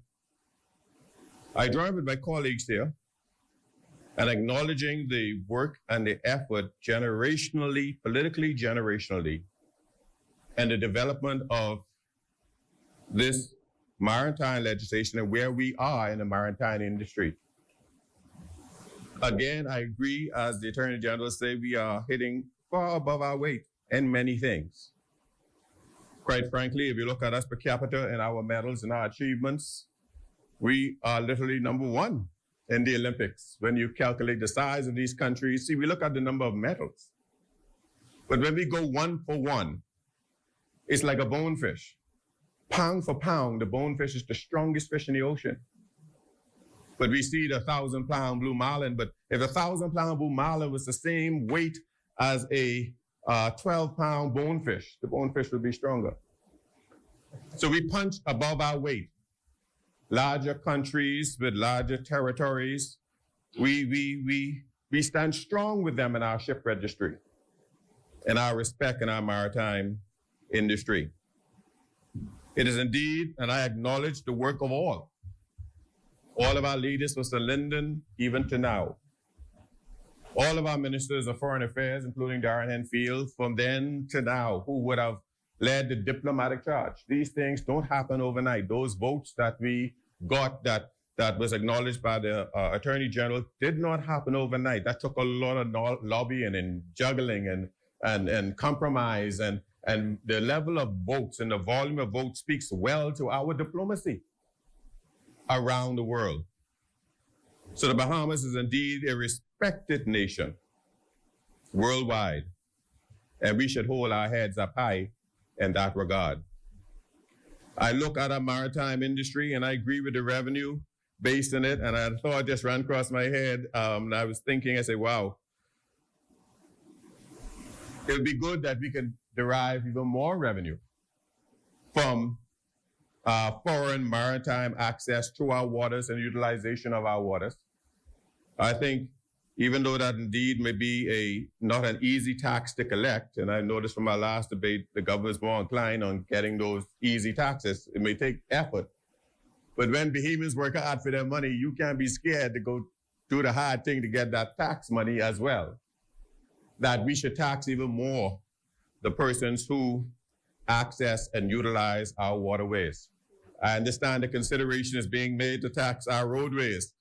Well, let's see if we can do some more on the other side of these persons. We have great success, again, cross-governmental ways. We're getting Santa Martin for her time in transport, and our then minister, Frankie Campbell, had made great successes in securing our airways and generating revenues. That too, like the Maritime Bill and the maritime industry, has not yet been fully tapped, but we are progressing. So there's more to be had in that regard because it is actually continuous. I stand in support of this because I too know of persons, even though the volume of employment is not as robust as we would like, definitely the quality of employment is very, very good. Sometimes we look at quantity, but quality is many times better than quantity. I'll give you an example that ties to this. Beforehand, our cruise ship visitors was really just a pittance to us. Great numbers, look good on the books, but just pittance. Compared to the stopover visitor that would have come here and leave thousands of dollars, they were just leaving a couple of dollars.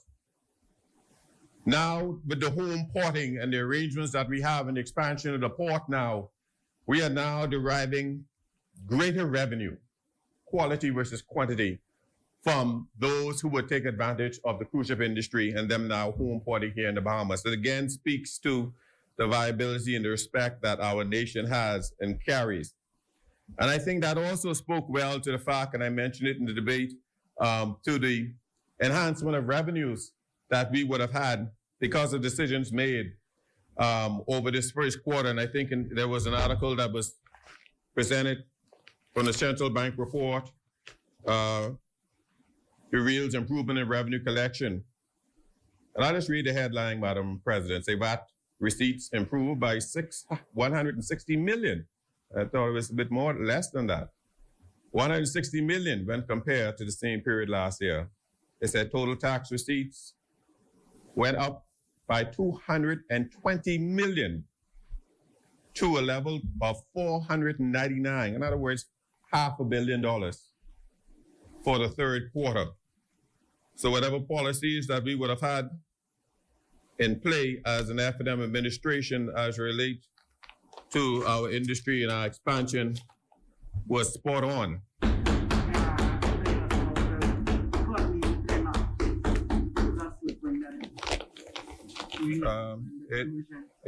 It's a fact. I don't run up with facts. There it is. It's in the newspaper. It is what it is. It is what it is. Well, if the economy is opening up and we getting to these points, we talking about celebrating Bahamians. Let's give another example then. When we came into power in 2017, up to 2019, people were clamoring right up to 2 years into our administration about the poor quality of garbage collection. We spoke about the environmental impact that's inside the Maritime Bill and how it damages our reefs and the procedures that is in place for honesty, for them to report the pollution and everything else. So we speak about the environmental context now. And I find it interesting that when we came in 2017, that all the garbage collection contracts in this country was left in place until they ran out in 2019. Then we implemented a new garbage policy that has brought us to the point where we begin to collect garbage twice a week, so much so that Bahamians' garbage bins don't hardly have time to get full. Now, these contracts are held by Bahamians who have done a stellar job in fixing a major environmental problem in our country. Yet these persons who have made such a high standard of improvement on the collection of garbage have now been given their letter of termination that their contract is ending on December 30th. So they're not gonna have a good Christmas. So in short, they are being penalized because they were doing a very good job, period. And I find it interesting that our Prime Minister, who it is lauded for his compassion, understanding, and having a big and a wide tent, and I don't question it, I actually hope I can count on it, would see it fit, and as our Attorney General, the Honorable Ryan Pinder said in his speech in your absence, how basically implied that our former Prime Minister, was reckless and didn't pay attention to certain things. Remember the last speech? Basically, there was a problem. That word is too strong. I could refire for it. Yeah, he said it. He acknowledged he said it. But if the characterization of Mr. Ryan Pinder of the former administration is as cantankerous as he expressed it, I wonder why the difference that the former Prime Minister allowed those who were contracted under the former administration to run out their garbage collection contracts, then reassign them to other Bahamians with a new model that has been successful. But yet this compassionate Prime Minister goes up to Bahamians who have been doing an excellent job and immediately tell them that subject to whatever legal rights we have, your contracts are terminated. You know, you may have the right, but is it right? It's not right. These are Bahamians. This is not like,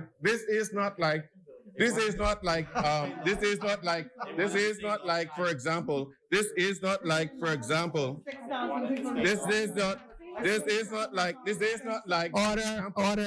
Order. This is not like, I could read the Order.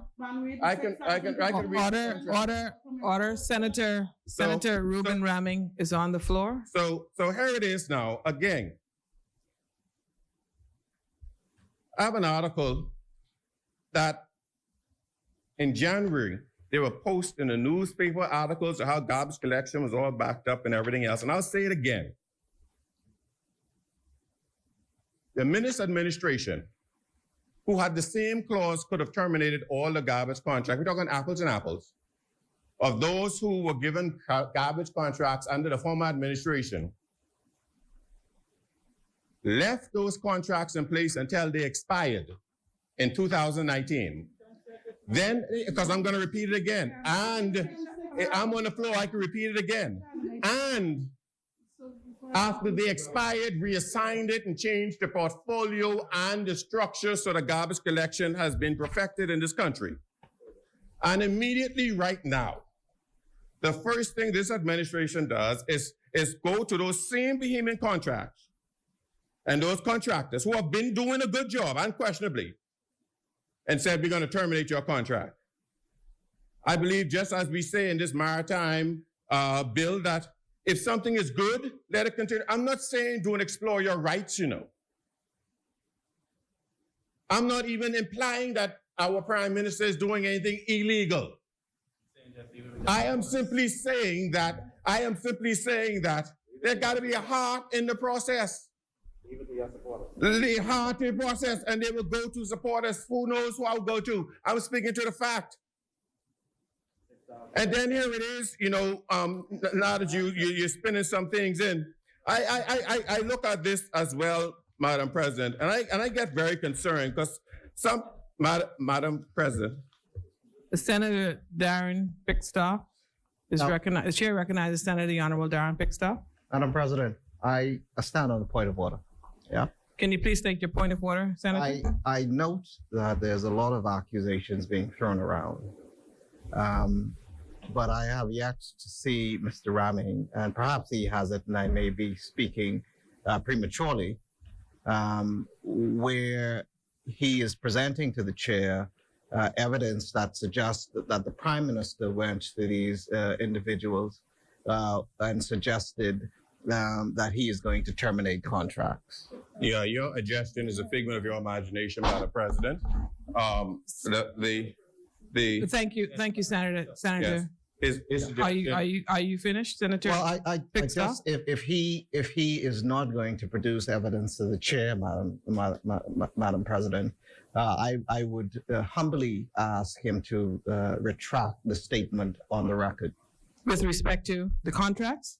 Yes, and implicating and saying that the Prime Minister somehow went to individuals or I never implied Prime Minister. Senator. You said it. And so if he doesn't have evidence of that, Madam President, I would humbly ask that be removed from the record immediately. Thank you, Senator Pickstock. Senator Ruben Ramming. Madam President, let me tell you, and this is one of the things I find very, very interesting. Senator Honorable Ruben Ramming. I'm answering that point, Madam President. This is what I find interesting about what we call common knowledge. What we call common knowledge in this place. We have our experience in that. But what I would do, again, and I speak to the Prime Minister in a context as the leader of the organization among many. The Prime Minister leads all.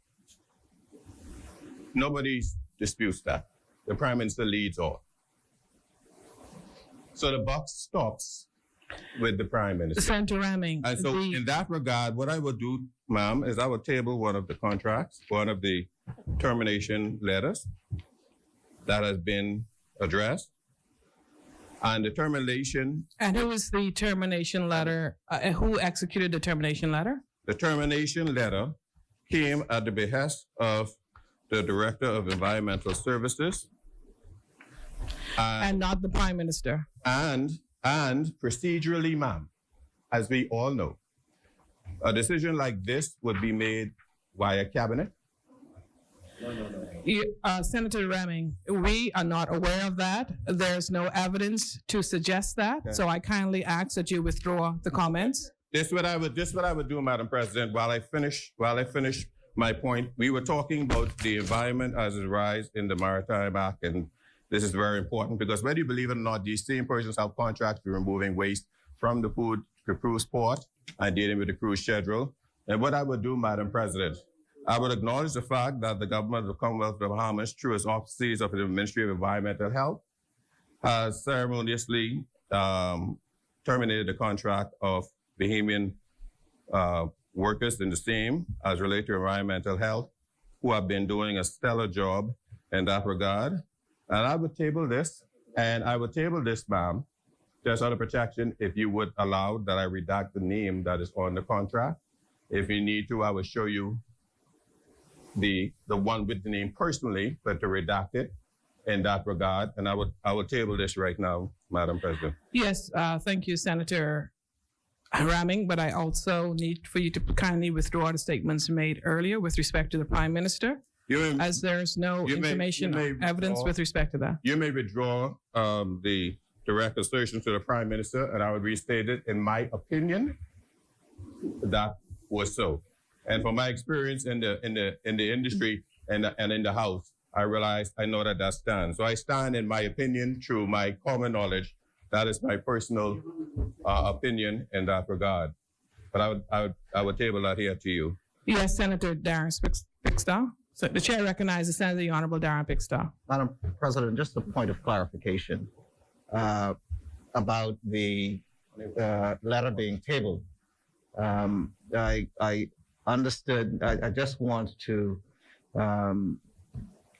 let the Honorable Senator Ruben Ramming know that it is public knowledge, it is made public when items like that are turned over. I repeat. I beg your pardon. Thank you.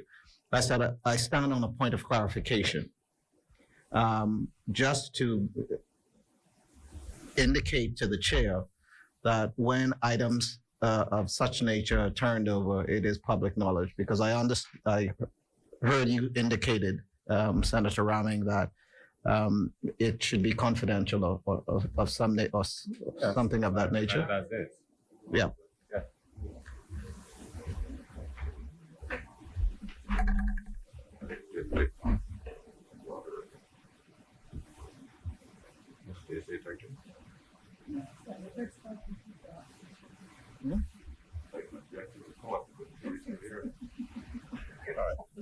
No, that's fine. Actually, when we said, Madam President, quite frankly, we're going into Yuletide season. A lot of strange things seem to be happening around here, and I'm glad that this bill actually began to raise something on a positive note, and in terms of job creation and in terms of what we're doing in terms of the maritime industry. And it is interesting that there will be a lot of persons that will not be experiencing the Merry Christmas as we probably would expect it, when they anticipate that obligations that they would have had contractually, that if they were to just hold the standard and serve excellently, that we would think that the contract would be honored. But I understand that the opposition may have its say, but the government will have its way. And I fully understand that, and in that regard. And so with that said also, Madam President, there was a couple of things that actually came to mind in this regard. And I was wondering why, and Senator Pistoff caused me to actually think about that too, that there seem to be so many things, because remember what aspersions that was made against the Prime Minister. We find ourselves in a serious situation, a little debacle that is brewing all around. This debacle is linked to the competent authority, the COVID-19, through the Minister of Health. And it caused me to think about one of the reasons that was given for why we had to revert to situations of emergency orders is because the legislation was so outdated that it only spoke to ships and cargo ships, like how we have here in the Maritime Bill. It did not speak to the modern amenities such as airports, planes, and to address certain things that would allow us to do such preventative measures to protect our country from COVID. It spoke to things like quarantining ships, but it didn't mention anything about planes, trains, and automobiles because the legislation was so outdated. And planes, trains, and automobiles, just a statement. And if you do know well, there were trains in Abaco, but a lumber company. Work. Yeah, no, again, the whole point is that the whole point is... Senator Raming, The whole point is... Senator Raming, please address the chair. The whole point And is, just want to remind you, Senator Raming, that we are here to debate yes, the Merchant Bill Yeah. 2021. yeah. And Just to let us know. I'm not finished as yet, Senator Raming. I just need you, please, reduce your comments to the Merchant Shipping Bill. Thank you. And so Senator in Raming. that, and I was drawing the connection with the shipping and shipping throughout our country and our nations. And I was actually begin to just remind us from a historical point that we did have rail systems in the Commonwealth of the Bahamas that was used.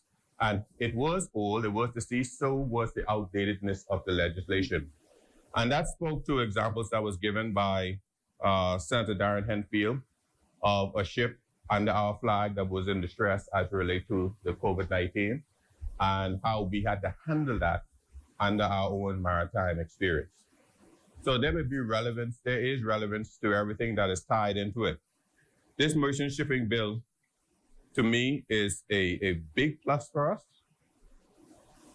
Again, it is a relay, and the relay has not ended, because I do believe that there's more to be had in it, but we are satisfied for where it's at today and what have been done. We are glad that this, as certain other legislation that would have been left on the table, is being swiftly concluded, and we look forward to the regulations that will be attached, being made available by our Attorney General. I want to encourage more of our young people to take advantage of the maritime industry, not just simply on the international scope, but as it relates to us as a country as a whole. Being apologetic, we need more captains. We need more persons who are certified in safety. We just had early in this year where two young men died off the bends because they dove, and obviously being even experienced diver for some reason, they dove and they suffered the side effect of the bends, which is a result of surfacing too far when you be fast when you're being diving. Well, the Attorney General explained, he said they would have been chased, but nonetheless, they suffered from the bends because they surfaced too quickly. I would hope we would look at that and find ways in which we could improve the safety and the knowledge and the equipment that is needed to mitigate against these health hazards that are natural to us. I agree about how the same seas to which we have our abundance, we find ourselves at risk because of global warming. We can lose a massive swath of our land, including many of these hotels along the beach. But I'm grateful that we are setting a high goal and a high mark and a high standard. I'm proud of our Bahamians who have now found good places on the Royal Caribbean cruise. And I remember specifically in Pinewood, because I approached the cruise ships myself during the time when we had a slump in employment. And I looked around and said, there were no places, so I started to engage the cruise ships. And I began to say to some of them who flew our flags, and I had to say it rather politely, because they flew our flags, they come here, but a lot of the persons that worked on the boat were from other jurisdictions other than. And I started to ask them and say, think about it. How much more better when you're selling a Bahamian experience to have Bahamian persons working on the boat? And we began to see the interaction of the cruise industry through the National Training Institute, and also through certain interactions that I would have had there in the beginning, where they offer tremendous amount of employment. The jobs on the cruise ships are not always the highest paying jobs, but they're very good because when you go on the cruise ship, all the money you make, you don't got to spend. They fly you to whatever destination they need you to be. They house you. They feed you. They feed you. And I would have asked them, why aren't there more? So I was glad when the cruise ship VP for Government Relations, Russell Branford, and the CEO of Carnival began their interactions. I remember quite frankly at the yacht club when they were there, standing up and shouting in the background, trying to assure that Royal Caribbean sponsored the Foxtrot Congos. Because to me, the Foxtrot Congos is the best B group of all B groups.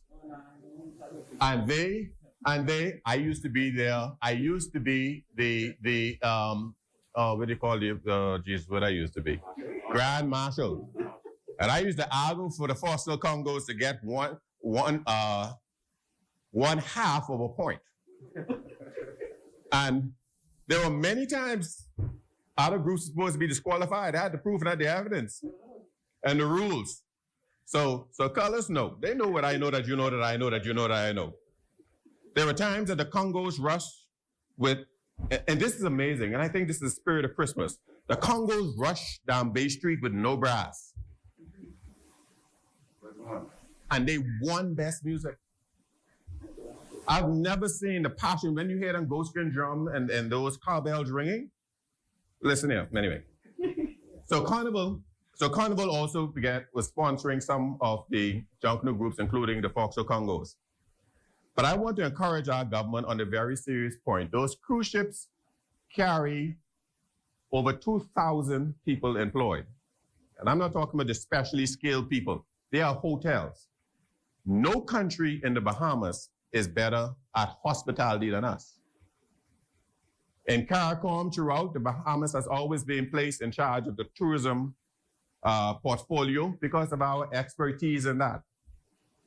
And so that is a bonanza of job opportunities right there in the cruise ship industry. And I must also say places for advancement, because the president of Royal Caribbean started out as a cabin boy. So we should not feel disadvantaged starting on any particular stage. So I believe apart from us deriving more taxes from our maritime industry, I also want to encourage us to see how much more we can become involved in the cruise ship industry through employment. And another point, Madam President, I've heard about it explored before, that there were Bahamians who were considering and getting into the cruise industry so that they can offer packages that cruise throughout our archipelago. And I want to publicly remind them to think again of these initiatives and take advantage of it, because it is a budding industry. It is a powerful industry. It is a multi-billion-dollar industry. And I believe it's something that we can take care of. I want us to begin to own more of our number one industry. I get concerned when I see more foreign ownership of our hotels. I get concerned when I see that even our cruise ship industry is definitely dominated by foreigners totally. We can take better advantage of that. And final point as relate to the maritime situation, I want us to also look at our engagement with those persons who fly our flag to ensure that our Bahamian people have fair opportunities. Let me give you an example. The cruise ship industry would come in here, and we have our taxi drivers who get fares. We have our tour operators who get fares. But in order for them, and this is from my understanding and my own investigation, that would have been probably about 8 years back. So I'll yield if that had changed, but I doubt it. When they negotiate to offer a tour package into the country here, the vast majority of that money the cruise ship takes. So if you go and negotiate with the cruise ship, say, okay, you got your passengers there. I am Leo the Lion Tours, and I want to offer an excursion in Foxhill for your cruise ship guests, and I want you to introduce it to your guests. And it costs $100. My understanding at that time was that they would take, if not 50 to 60% of that, and then you get the rest. You see, I don't know if it had changed. I don't know. I said it was dated back then, and I'm staying to the point it was changed back then. I had to know back then. But what I would want even at 25%, as the AG is saying, even a more equitable distribution of those opportunities for our core industry, because we've heard the cruise ship industry complain over and over again, saying that there's lack of opportunities within our countries for the guests to move around and for guests to have activities here. Thus, that has become almost like the reasoning behind them opening up these their own activities, these islands and different points and so on and so forth. But I believe that there's much more that could actually be done here within the country and could have even a stronger share of cooperation between the industry and also the ground personnel, the tour operators, and so on and so forth. So I want to encourage us as much as we possibly can to ensure that anyone that comes to do business in the Bahamas does not come to do business to us, that they come to do business with us. So even if it's at 25% even now, I would still like to see that there's even greater opportunities made available for us. I'm pleased because of the port that is being developed here right now and what that would do for our country and the revitalization of downtown, which is still a ghost town and a terrible relic from what it once was. But I'm happy to see by the time that project is finished, right now share offerings is being extended to the wider Bahamian persons, that when that project is finished, which is Bahamian owned and will remain Bahamian owned, notwithstanding the lease, that this nation GDP, the value of properties along the shoreline, the opportunities not just for visitors, but for Bahamians, will transform the city of Nassau. And by extension, it will transform the over-the-hill area, which is closest to our shore. With that, Madam President, I want to say wholeheartedly that I support this bill. And I want to thank not only this administration, but the former administration. And I hope that in more things, we can actually run a race of a relay so that we can continue to find what is good and bring it to fruition, regardless of where it started or who it came from. So with that, Madam President, I want to thank you. Thank you, Senator, the Honorable Reuben Reming. The chair recognizes Senator the Honorable Darren Pickstock. Madam President, but just before the Senator Reuben Reming finishes his presentation, I stand on a point of order. And reason being, Madam President, we're in this place, and whatever we say carries through the wider community. And it's very important that accuracy prevails. Yeah. Madam President, the member Senator Reuben Reming raised a point, and he indicated that the people with the garbage contracts have been doing a stellar job.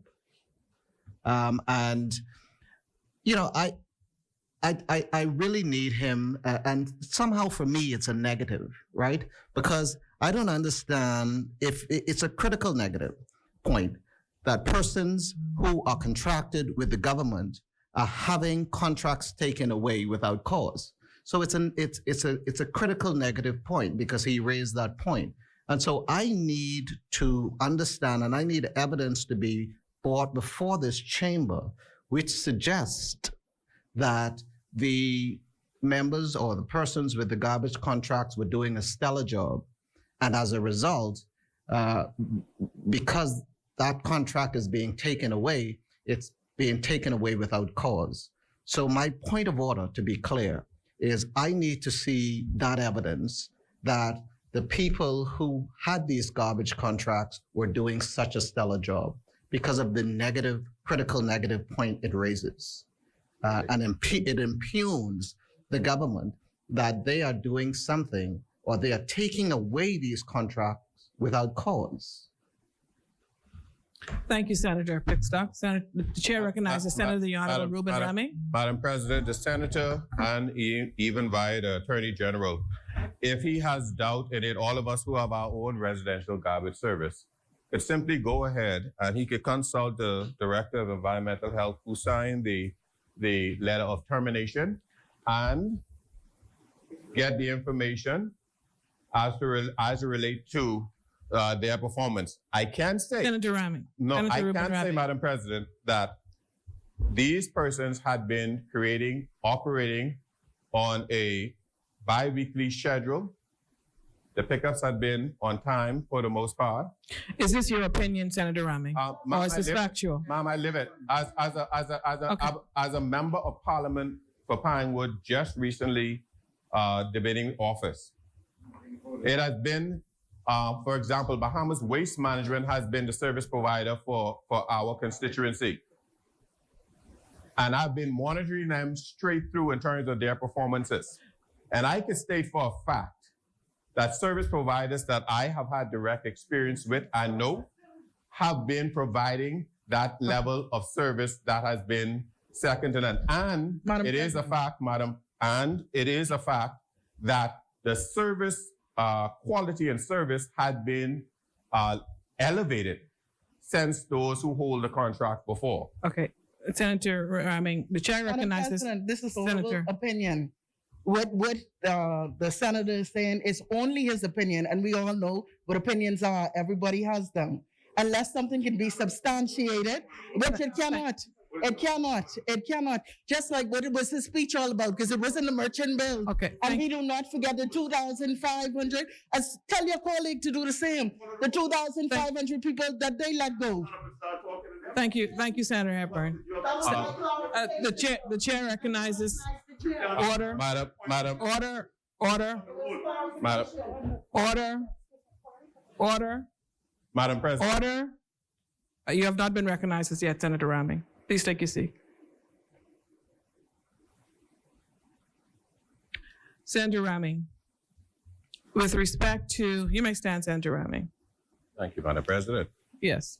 With respect to your opinion regarding the garbage collectors and their stellar Yeah. performance, I will ask that you withdraw that from the record, or at the next sitting, you table proof evidence with respect to the performance of the garbage collectors.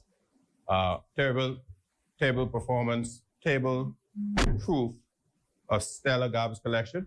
I think the Yes. greatest. You mentioned there's going to be two things. Is it your opinion, that the garbage was It corrected, is my opinion and experience. and your experience? It is my opinion and my experience. And fact. Okay, can you table for us evidence stating that the garbage collector is stellar?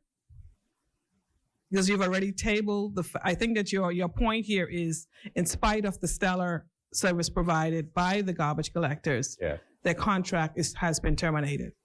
Yeah. Okay? And watch where I'm going. So here is it. What Madam, what we're asking is, have you, the opinion that you stated, is this supported? Is this in fact supported by the person who executed the letter that you table? again, Madam President, it is supported by my experience, and it is my opinion thus so. So this is limited to your experience only. And it is, and also it is supported by the non-negative that we received beforehand. Beforehand, if I were to table, for example, right now, a newspaper article that shows persons complaining about the garbage collection in the country, that would be an opinion piece in the newspaper. It would establish a fact that the Bahamian people complains when their garbage services have not been up to par. The silence of the Bahamian people as it relate to their garbage collection in and of itself is a proof positive. No. It's a proof positive. Senator Raming, I think That in itself is Senator proof, Raming, but I still stand. we need to move on from this point. We need to move on from this point, Senator Raming. I think that Senator Raming has sufficiently. No, I can't withdraw. I think that Senator Raming has sufficiently stated that, with respect to the garbage collection, this is his opinion with respect to collection of his personal garbage, and as a result of that, he's of the view that the garbage collectors are doing a stellar job. Okay. Thank you, Senator Raming. We need to move. Also on a point of privilege as well, when the senator, forgive me, ma'am. Senator Hepburn. Senator Hepburn stood to her feet. She, on her feet, she said in the chair, but on the feed, again, said that this government laid off, you said 2,000? Not me, the tribunal said that. The 2,000 laid off? Senator. All right. When she could bring that proof, and I will endeavor to get the rebuttal for that same proof. As the former Minister of the Public Service, I'd refuted that same in the lower house on numerous occasions. And we must all realize also too, and the interesting thing about articles that they tend to be opinion pieces. So when she's ready, she could actually go and she could table that and adopt that as her own. And when she does so, then I will endeavor to have that matter also addressed. Thank you, Senator Raming. Senator Hepburn, that is not a ruling from the chair. And so at this point in time, that is not a request from the chair. Senator, the Honorable Mr. VP, do you have a point? Did you? It was settled, Madam President. Thank you.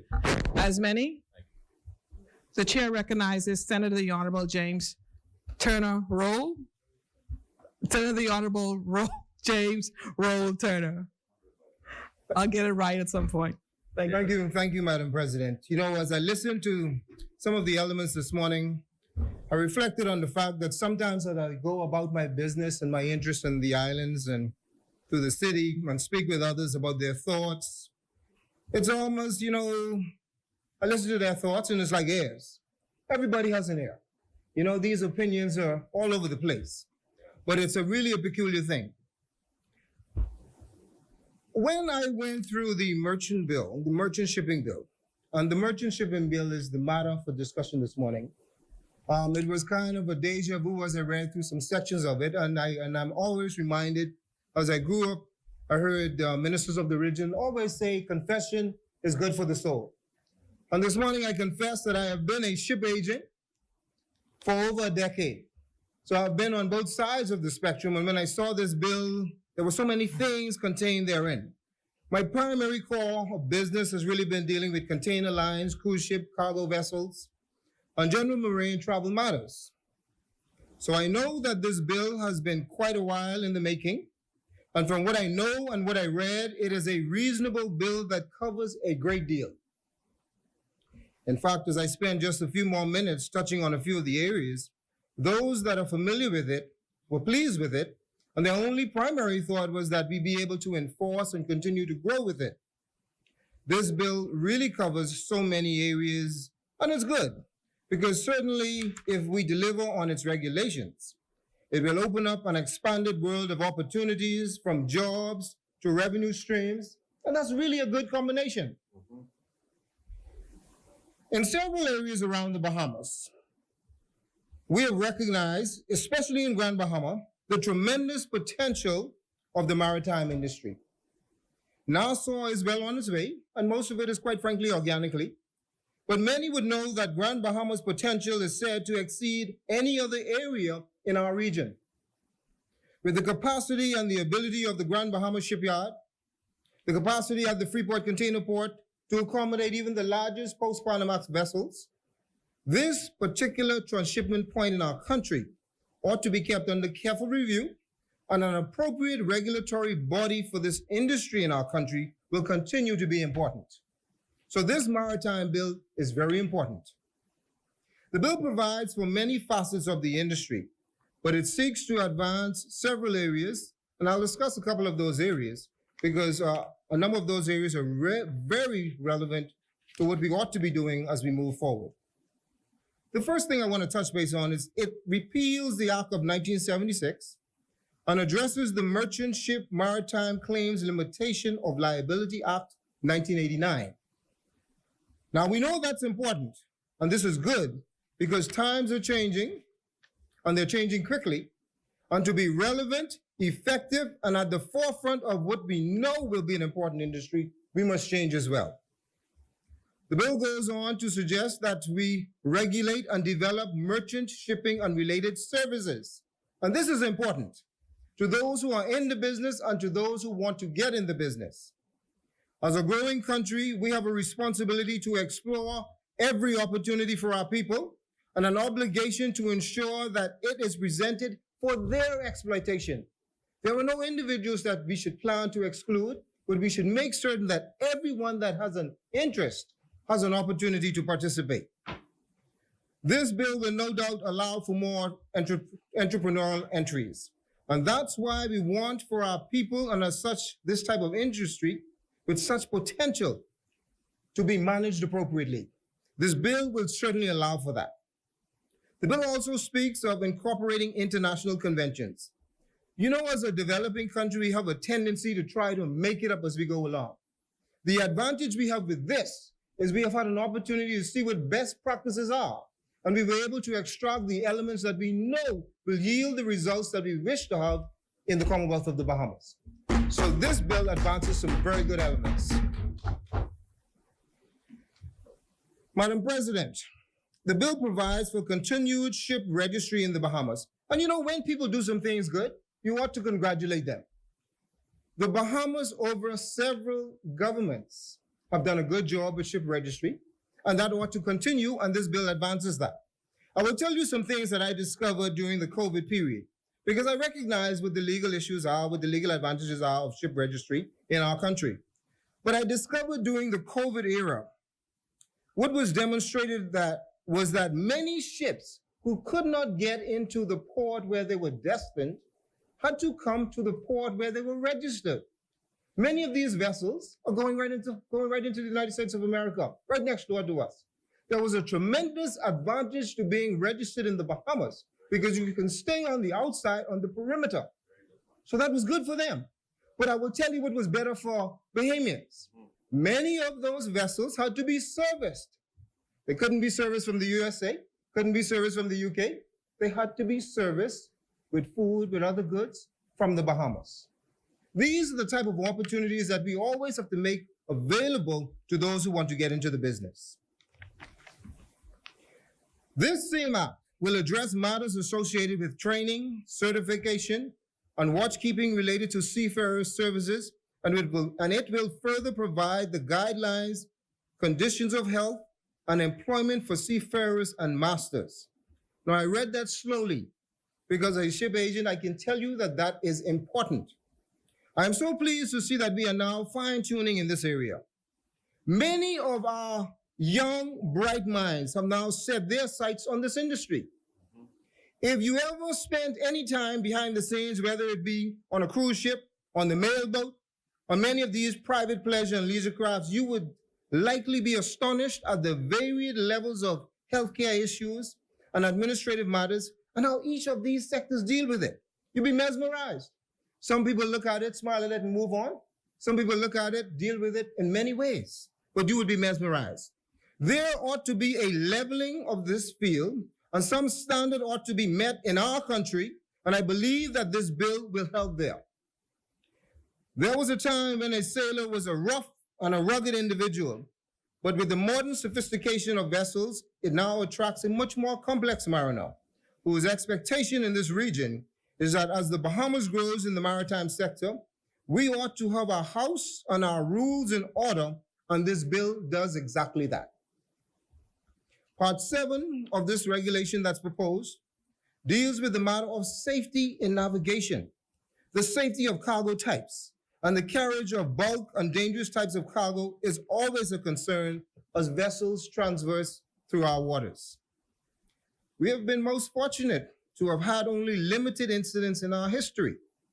While we have suffered some tragedy and even loss of life in 1 or 2 cases, it has been limited in comparison to what happened in other areas. While I can always exercise as much care as we can, the reality is there must be specific rules to regulate and mitigate against the likelihood of catastrophic mishaps. I've seen some vessels in my career at sea that sometimes I reflected and looked at them and I recognized that they were barely fit for their journey. But there they were, going through the crystal clear blue waters of the Bahamas. If you are utilizing our marine channels, there has to be some standard that will protect our country against the possibility of someone else's negligence. There should be an organized system of dealing with those vessels traveling with dangerous products. Subsequently, while this bill creates a framework for the ancillary revenue opportunities, it also minimizes our risk from the dangers associated with navigational safety deficiencies. and issues associated with environmentally high-risk cargo. Almost every Bahamian I know is now aware of climate change and its effects, and this has given a rise to the awareness of protecting our environment from pollution and other contaminants. The Merchant Shipping Bill 2021 seeks to ensure that we have a strong piece of legislation that deals with matters of prevention of pollution. And I say prevention because that's important. When you're dealing with it after it has occurred, you can only be seeking compensation. I would rather prevent it so that we preserve that which we have. It goes on to deal with maritime safety and the liability of ship owners. Now, I know quite a few ship owners, and I can tell you that they love developing countries because it is an area that affords many of them privileges that are prohibited in developed countries. We know because of climate changes, we must do everything in our power not to be contributing violators in this area, because any behavior that is not responsible here will lead to what I shall describe as our own slow but sure demise. Environmental suicide would be the best and most appropriate words here if we are careless. So we ought not to do that. That simply should not happen under our watch because we know better. And as such, this bit of legislation will ensure that our maritime protectors have sufficient teeth to bite when it's necessary. So ensuring that owners and management have a liability is a very good way to ensure attention to the details. And if it becomes necessary, our law affiliates will have the sufficient strength to recover any remuneration that may be required to ensure restoration. Another matter that I'd like to touch base on in this whole document is this matter of salvage and wrecks. The matter of salvage and wrecks that may be discoverable is also a matter dealt with in this bill. Reasonable salvage payable, conditions for remuneration, duties of the salvor, payment of rewards, disputes of the fine, valuation of salvage property are just some of the relevant issues dealt with in this bill. The salvage business is quite a unique portion to the maritime business and quite a unique portion to the maritime industry, but it needs proper regulation and administration because if we manage it properly, there are significant rewards there as well. This bill makes it a whole lot easier, much easier to manage the process given the baseline instruction provided in the document. Finally, the control of and return as to persons on ships. The control of and return as to persons on ships. I spoke to some colleagues about that because, man, that's a loaded one. Every year, I'm reminded that around spring break, every year when spring break rolls by, I'm reminded about needing an organized way to deal with offenses in respect of passenger ships. It seems that alcohol, suntan lotion, and gyrations are always a formula that leads to the requirement of police presence on these vessels. In many cases, we basically walk through verbal thrashings, pray for the person to be exiting the country as soon as possible, but we all know that usually there's a little more that's required. This same Merchant Bill 2021, Part 10, deals with offenses in respect of ships, passenger ships, exclusions of drunk or disorderly persons, stowaways, unauthorized presence on a ship, a master's power of arrest, and returns of birth and deaths in the ships while in Bahamian waters. So it's good to get more clarity in that area. These were all generally gray areas in the past, but now this revised and updated bill helps to advance a more unified approach to dealing with these matters in Bahamian jurisdictions. Madam President, the advancement of the Merchant Shipping Bill at this time is a reasonable and a wise thing to do. We all knew that a revision to the existing books was coming. We all knew that a revision to the existing book was long overdue. And given the growing and complex nature of the maritime industry, it can only be considered wise to manage the industry in order to extract the best that one should expect. I realize that there are threats to our well-being in this business and opportunities for our well-being in this business, but only when you put in place appropriate rules and regulations only when you lay a framework of expectations, and when obligations, which in such a growing industry yield the type of, and only when rules, settings, and we establish the obligations for each participant in this industry will we realize and yield the results and the honor that we wish to have from this industry in the future. I support this bill because it embodies most of what is required to advance to the preferred level of maritime shipping presence internationally, and certainly in our beloved Bahama land. This is a good bill, and it supports many elements that we support. Madam President, I thank you for the courtesy of being able to make this contribution this morning. Thank you. Thank you, Senator, for your contribution. As many.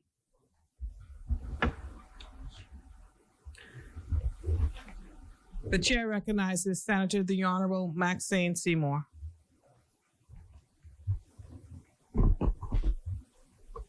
Madam President, before the senator commences, and as we are approaching the 1 o'clock hour, and so that we do not interrupt Senator in the middle of a contribution, I would just like to move a resolution that the business of the Senate do continue beyond 1 p.m. today.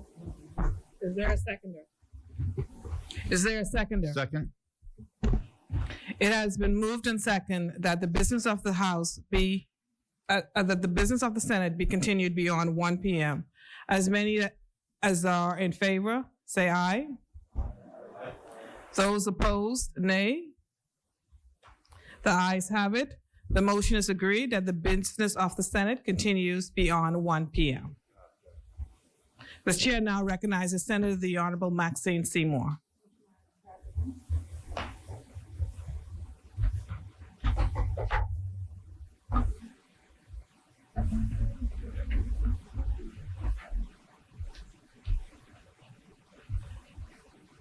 No. We must say no to all forms of violence. And I stand in support of Zonta, who visited with us today, and their initiative to paint the town and the Senate, it got bright and nice in here, orange, as they say no to violence against women and girls. And Madam President, I'm forever grateful for my t-shirt that I will be donning with my black pants, perhaps. AG, what do you think goes best with it? Black? I think I'll wear it with black. And what color? Turquoise? Oh yeah, go Dolphins. Perhaps I'll do that. My husband will be pleased. And so we stand and we say no against all forms of violence, Madam President. We stand with Zonta in this regard. Madam President, I am grateful for the opportunity to speak on the Merchant Shipping Bill 2021, which was passed, of course, in the House of Assembly last week. And before I begin, in your absence, I noted that as the gatekeeper, that I am going to be alert and aware when it comes to pending illusions. And I just want to reemphasize my commitment to looking out for these illusions all around us. I do this for the Bahamian people, good AG. And it is important for me to keep my eyes wide open as a member of Her Majesty's loyal opposition. The last time I was in this honorable place, I noted that there was a carnival in town that some of us saw while others didn't. A winter carnival that some say was approved, but others said was still waiting approval. And since our last session, Madam President, the carnival that was apparently approved by the Prime Minister was rejected by the Minister of Health. This is all rather confusing how this thing goes, Madam President. But nonetheless, the rejection was announced. No, the chair. Yes. The chair recognizes Senator the Honorable Darren Pickstaw. Madam President, I stand on a point of order. Yes, can you please state your point of order, Senator Pickstaw? Madam President, the Honorable Senator seemed again to suggest that there was some sort of approval. But I would just say, and just as a general note, that if these statements are being made, that they should be supported. And so if there is no support for that statement, I would just ask the Honorable Senator to retract that statement and come back to this Honorable House with some sort of approval proof that she is alluding to. Thank you. Thank you, Senator Pickstock. Senator Maxine Seymour, do you have proof with respect to the statement that you made prior? Madam President, I'd like to say that I did not say that the carnival was approved. I did not say that at all, and you can check the records. I said that it was apparently approved by the Prime Minister. I did not say that it was approved, Honorable Senator Pickstock. I did not. Senator Seymour, it's from the chair's position, it's the same thing. And so I request that you withdraw that statement, Senator Pickstock. I'm sorry, Senator Seymour, unless you can produce some evidence of the approval, of the apparent approval. Madam President, I have a letter here that's sent to Ms. Cartwright, Barbara Cartwright of the Progressive Liberal Party, the Secretary General, and it's sent from the Ministry of Finance. And it's a temporary import, Carnival Extravaganza 2021-2022. And I am directed, the second paragraph reads, to advise that approval is granted to the Progressive Liberal Party for the temporary importation of equipment, apparatus, trailers, and supplies via merchant shippers, of course, for the Carnival Extravaganza of 2021. May I table this, please? Yes, you may. Can you please sign and date the letter? No problem. I'll be happy. And before you proceed, Senator Seymour, I want to remind you on the rule with respect to relevance. We're here to debate the merchant shipping bill. Yes, ma'am, and that's exactly what I am speaking to, because certainly the carnival, I don't think they flew in. And so I am thinking, like I had referenced as I started to speak, that they had to get here via the sea. And so this is all in context of what it is we're debating here today. Thank you, Madam Senator Seymour.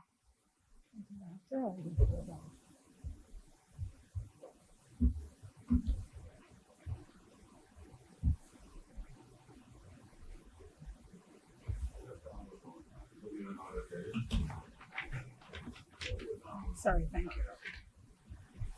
you. So, Madam President, and I'm very happy that with this new bill, depending on whether or not there are any challenges en route here, they would be better able to be addressed in terms of legislation.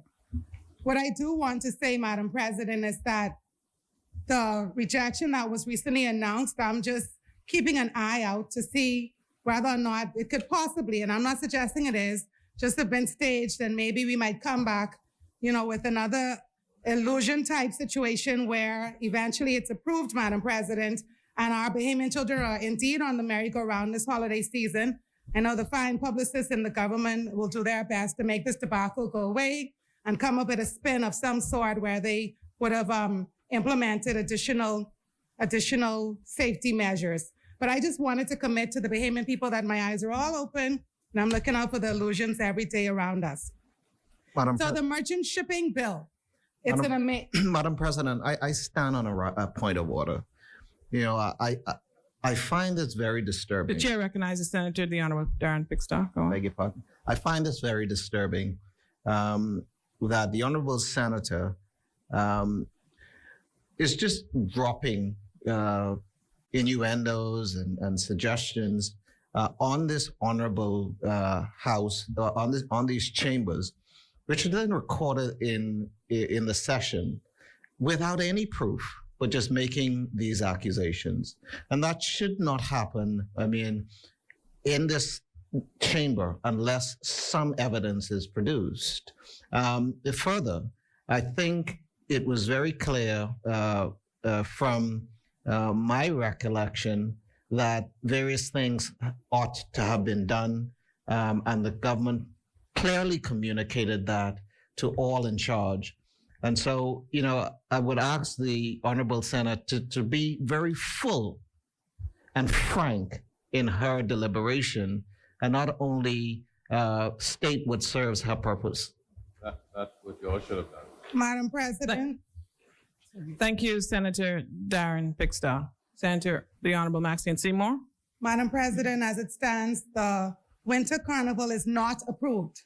And so what I will do is that if it becomes approved, I will take my daughter to the carnival and take a photograph with her at the carnival so that when we resume, we can table that as evidence that the carnival perhaps did open this season. So until then, I will withdraw until we get to go to the carnival later on down when it's approved or not approved. I can't keep up. But like I was saying, Thank you, Senator. you're welcome, Maxine Madam Seymour. President. Like I was saying, the merchant shipping bill is an amazing piece of legislation, as I think all of my colleagues have acknowledged here today. And it's intended to regulate ships in our country's territorial waters and Bahamas flagged ships, of course, and it will regulate seafarers serving on these ships. And it lays out the provisions of requirements relating to shipping and maritime matters in the Bahamas. The Bahamas Maritime Authority, which we refer to as the BMA, is fully committed to achieving and maintaining the highest possible international standards. They actively strive to be a leading maritime authority and are committed to quality shipping with a focus on progress, honor, and service. I too am proud of the BMA, Madam President, and their recognition of the urgent need for a modern act which brought us to this discussion here today. Since I was in high school, Madam President, which really wasn't that long ago, you could tell, we would write essay after essay and speech after speech and have discussion after discussion on the same topic, the diversification of industries in our country. How do we take some of our eggs out of the tourism and banking baskets and place them elsewhere to be better able to sustain ourselves? How do we become less dependent on tourism? I submit, Madam President, that maritime is the answer. The Bahamas is one of the largest ship registries in the world. We have been in the top 10 for more than 2 decades. We sit on the International Maritime Organization, IMO Council, and in fact, we were recently re-elected to the IMO Council, and I want you to hear me, Madam President. And I want you to, just watch both of my hands and keep your eyes wide open. The Minnis administration, Madam President, wrote the aid memoir for our candidature. It created the pamphlet and literature to hand out to various countries as to why we should be re-elected to that council. That administration attended meetings to request reciprocals. You see the re-election process, Madam President, starts in the January after being elected. So the process has been underway since 2020. The previous administration even chose the gifts to give out, Madam President. Nonetheless, the illusionists reaped where they didn't sow, which is fine because government is continuous. What is not fine is the illusion that a good minister and a colleague flew to London, and I don't have evidence to say which class they flew in, Madam President, but with the trip yielding success in us being reelected. We should always give credit where it is due. And in this case, it is due to the work of the previous administration. Like the Honorable Senator, the good son-in-law, I too believe that there is untapped potential to create employment for Bahamians in the maritime industry thanks to our flag. The maritime industry is one of the largest industries in the world. In fact, it may be the largest, employing millions of people all around the globe. However, while the Bahamas is in the top countries in terms of ship flag registry, the number of Bahamians employed in the industry remains minimal. There's an awesome opportunity to empower Bahamians in maritime, Madam President. There are more than 1,500 vessels registered in our country. If we determine to get 5 Bahamians employed aboard each of those vessels, that's an automatic 7,500 jobs. And in my estimation, 5 is a limited number of persons. In fact, I used a calculator, Honorable Senator. Could it be maritime is the solution we have been looking for? Tourism continues to do well, but we see that it was recently impacted by a global pandemic. Meanwhile, we have banks around town, Madam President, creating illusions of their own, burying ads on branch closures in the pages of the newspaper they assume no one reads, while buying wraps and front page spots to celebrate their anniversary and to their commitment to our communities. We cannot continue to lean so heavily on these 2 industries alone. It is time to maximize our maritime potential. And when I talk of employment in maritime, Madam President, let me be clear. There's something for everyone. So I'm not just talking about typical maritime jobs like marine engineers or captains, deckhands. I'm also talking about lawyers and legal teams, marketing and communication professionals, lifeguards, chefs, linguists, human resources and training professionals. And I'm not just talking about on cruise ships, but on yachts, tankers, bulk carriers. These are secure jobs, Madam President, that will help Bahamians feed their families and sustain themselves for the future. There are jobs for everyone in maritime, entry-level jobs and executive-level positions. So whether a Bahamian didn't finish formal schooling or has a leaving certificate, and let's be clear, some of our citizens may not be book smart, but they have good old-fashioned common sense, and they have good values and high work ethic, and they would position themselves for upward mobility in maritime just by way of their character and confidence. So even if you have a PhD or any technical skill at all, there is something for everyone in maritime. Now, obviously, persons have to be trained for maritime, Madam President, as with any other industry.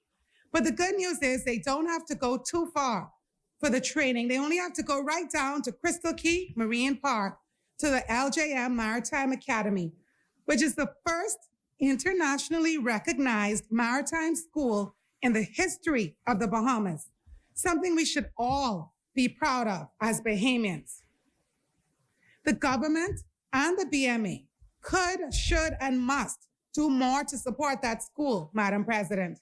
The previous administration did, and I hope that this administration will not only continue that support, but surpass it.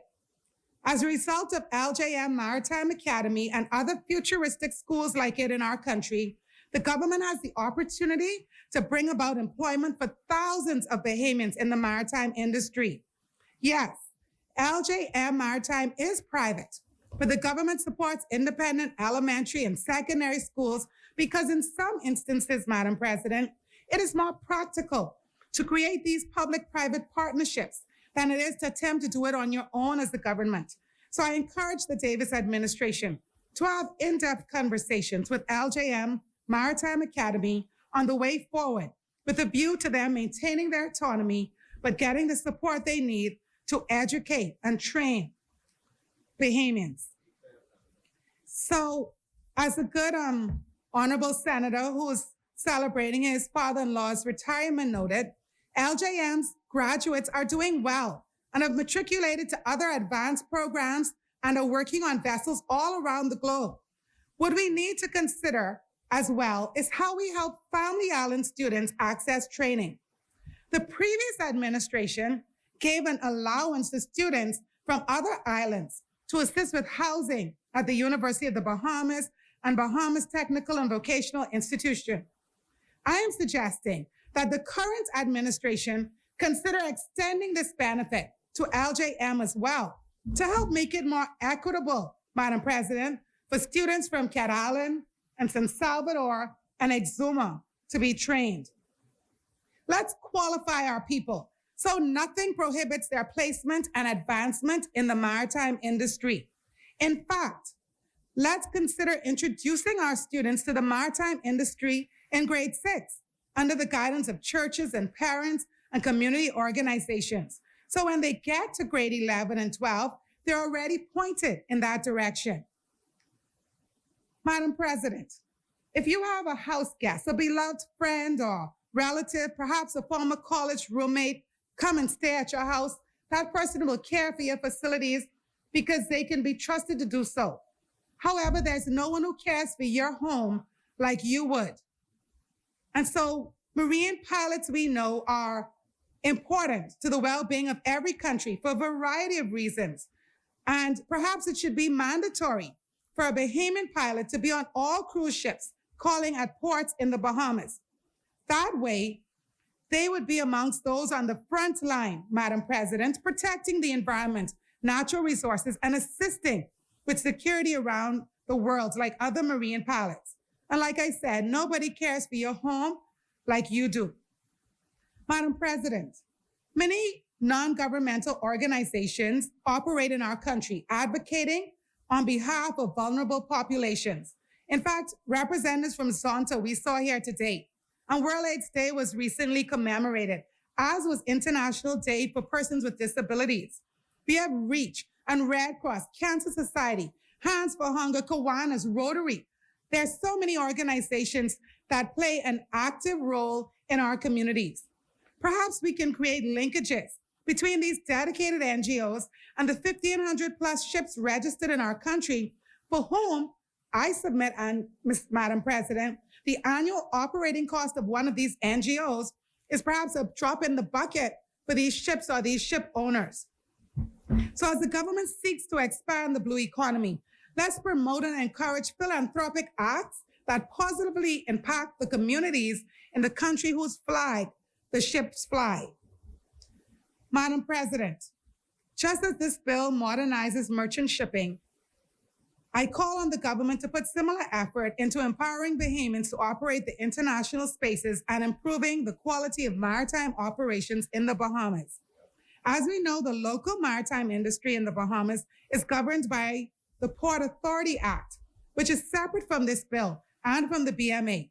I hope in time we will review the Port Authority Act as well, so that the laws that govern domestic vessels under 500 gross tons will be likewise modernized. Madam President, I fully support this Merchant Shipping Bill 2021, and I commend the current administration for prioritizing it by tabling it so early in their term.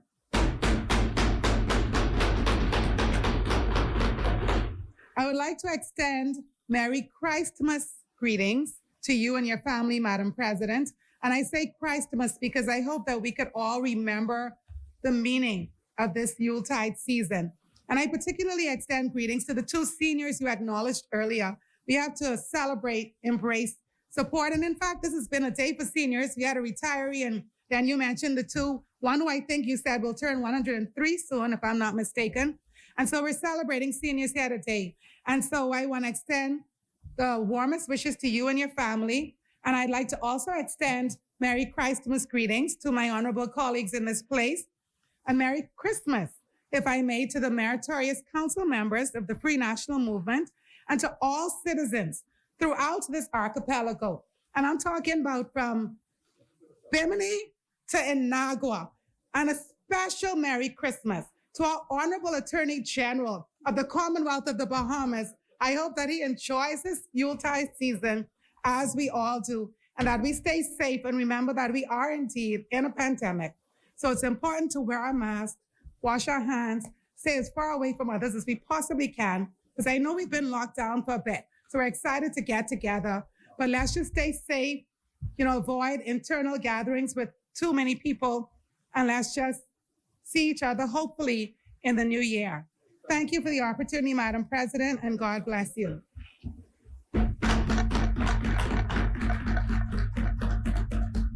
Thank you, Senator Maxine Seymour, for your contribution. As many, the chair recognizes Senator the Honorable Kenneth Russell.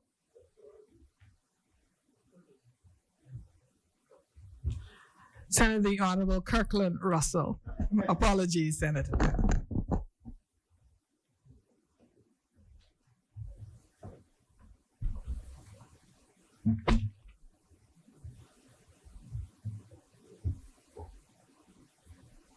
Good afternoon, Madam President. Before I begin, let me just welcome, they have left already, the CPA, and of course, our very own Zonta. Let me just report to this Honorable Senate that we would have collected some funds, all of us, and prepare a card for the Mr. and Mrs. Mary Grant, the great-grandparents of our very own little Bella. They are out of the country and has been out of the country from last week, Tuesday. So when we got back in Freeport, Senator Turner and I, we were unable to do what we were supposed to do. However, I did speak with the family, and what the family has requested. Let me just say this. I don't know if I should make a public announcement, but I'll do it anyway. On Saturday, this Saturday coming, little Bella is to be laid to rest at 11 o'clock at St. Vincent de Paul Roman Catholic Church in Hunters. And the family has asked us to provide all of the flowers arrangement around the altar with little Bella. We have enough funds to take care of it. So we will take care of it. I've already made the arrangement with a flower company in Grand Bahama, and they will take care of all of the flowers arrangement. And so the Senate will be responsible for providing the funeral service with flowers arrangement around the altar.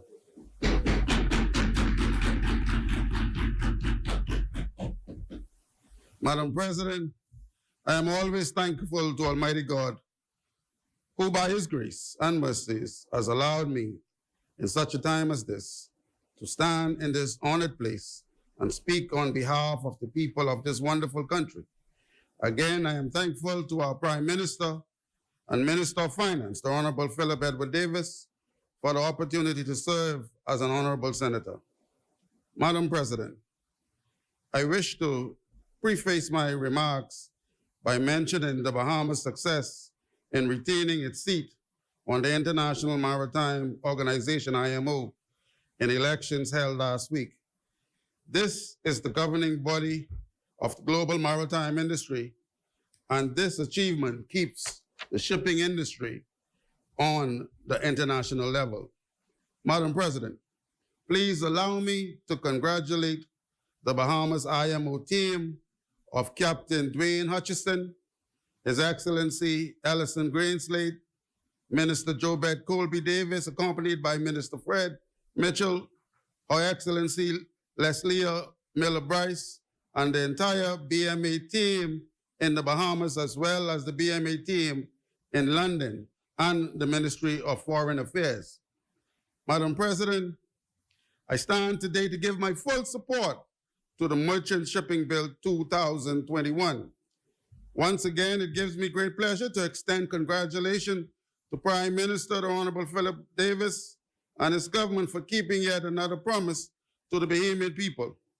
Madam President, the speech from the throne by the book outlined the government's agenda, and His Excellency, the Governor General, enunciated that my government will introduce a merchant shipping bill to bring our jurisdiction in line with its international obligations, contemporary practices, and to enhance our competitive edge in the global maritime industry. My government will promote Grand Bahama to harness the power of the maritime industry, end quote. Madam President, we should all agree in this honored place that this merchant shipping bill is not simply an act to keep a promise. Rather, it is a forward-thinking, productive, and progressive approach designed to improve the lives, economic situations, and living conditions of all Bahamians by creating maximum opportunities for Bahamians in the maritime industry. Madam President, talking about this bill and what this bill will do to create decent work for Bahamians.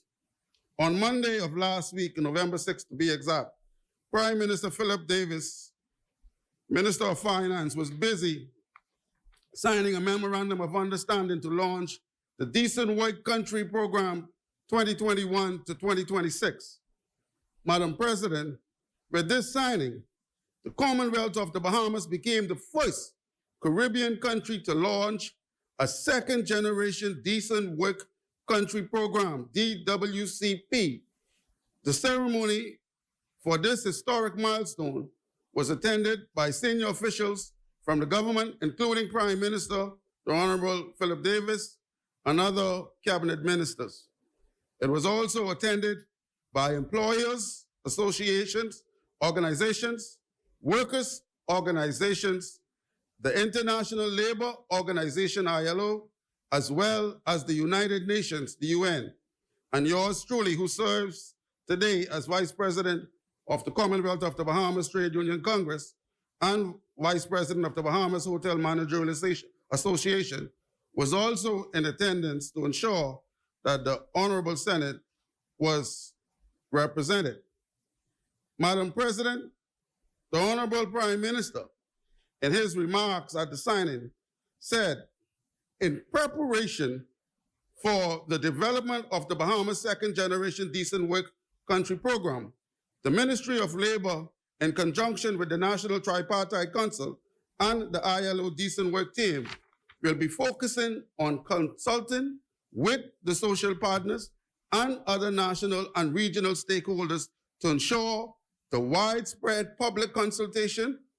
He went on to say, as we execute this historic memorandum of understanding today, it signifies my government's commitment to social dialogue and our steadfast desire to work with our social partners and in national development. Madam President, this new day approach by the Davis administration of consultation and social dialogue with workers and their trade unions represents a complete 360-degree turnaround as compared to the unfriendly environment that workers and their trade unions experienced under the former administration. Madam President, this merchant shipping bill... Senator, the Honorable Maxine Seymour, just a minute. Maxine Seymour. I rise on a point of honor, Madam President. Can you please... Point of order, Madam President. Can you please take the point of order, Senator Seymour? Yes, ma'am. The Honorable Senator noted that the unions, I think it was, experienced an unfriendly environment under the previous administration, and I wanted to know whether or not he had proof that he could table evidence that it was an unfriendly atmosphere. I believe this is his opinion. Senator, the Honorable Kirkland Russell. Madam President, Trash collected, he knows too. Madam President, what I'll do when I return to the Senate, I will bring you copies of trade disputes filed by almost every major unions in this country. Madam President, but the chair recognizes the Vice President of the Senate. But even beyond that, it's common knowledge. The amount of union unrest that took place in the country over the last 4 years, the demonstrations, the marches, the protests, and so that's just common knowledge. Thank you, Senator the Honorable. Mr. Vice President. Senator the Honorable Maxine Seymour. Madam the chair President. recognizes. Yes, thank you very much, Madam President. I heard the good senator talk about opinions and common knowledge. And I just wanted to say too that it was common knowledge that dump fires were very regular in our country prior to the landfill being redone under the previous administration. It was also common knowledge, but maybe not so common, that garbage and trash was not collected as often as was mentioned in the article, but it didn't seem as if that was sufficient. And so I just want to say that if we're saying that it was unfriendly, the unions to operate under the previous administration, that evidence of the same unfriendliness would be, I would like to see tabled. Thank you, Senator Maxine Seymour. I believe the Senator Ruben Remy. I was enjoying my brother's presentation, but as related to common knowledge, under the Christie Davis administration, they had the same level of acrimony among the trade unionists. The difference between our time was more than half of our administration caused the government to be unable, while paying employees all their severance, while even under the, as you know well, under the COVID Act, whereas certain sections of the labor law were suspended to preserve employment, to engage in certain trade dispute, which took up 2 years of this administration's ability to be able to engage in those things. So it is common knowledge that trade dispute was consistent throughout the Perry administration. And also there was, yes, dispute under this administration that was not unusual and has had a very real circumstance. I think you've agreed with Senator Kirkland. Yes, I believe that Senator Ramming agrees with Senator Kirkland Russell with respect to the unfriendly industrial environment. Did I hear you correctly? No, ma'am. I acknowledge that there was acrimony among the union under the former Christy Davis administration, and there have been disputes, as you would acknowledge, but those disputes could not rise to the occasion of previous ones. The country was in a national emergency. Okay. To suspend numerous things. So the level of acrimony is like apples and oranges, or the dispute of any kind, apples and oranges, because the inability of the government to engage anything at any particular point in time. Thank you, Senator Ramming. Senator Kirkland Russell, if you can adopt those words as your opinion, and at the next sitting, you can clarify with respect to tabling issues of the unfriendly industrial environment, Senator. Yes, Russell, thank you. Madam President, because, we can go into dialogue, but. Yes, I know. We can go into a debate. Yes, thank you. But we ain't going there. Thank you, Senator Russell. This Please merchant proceed. shipping bill that we are debating today seeks to provide many things that were adequately and correctly outlined by Senator Ryan Pinder, among other persons.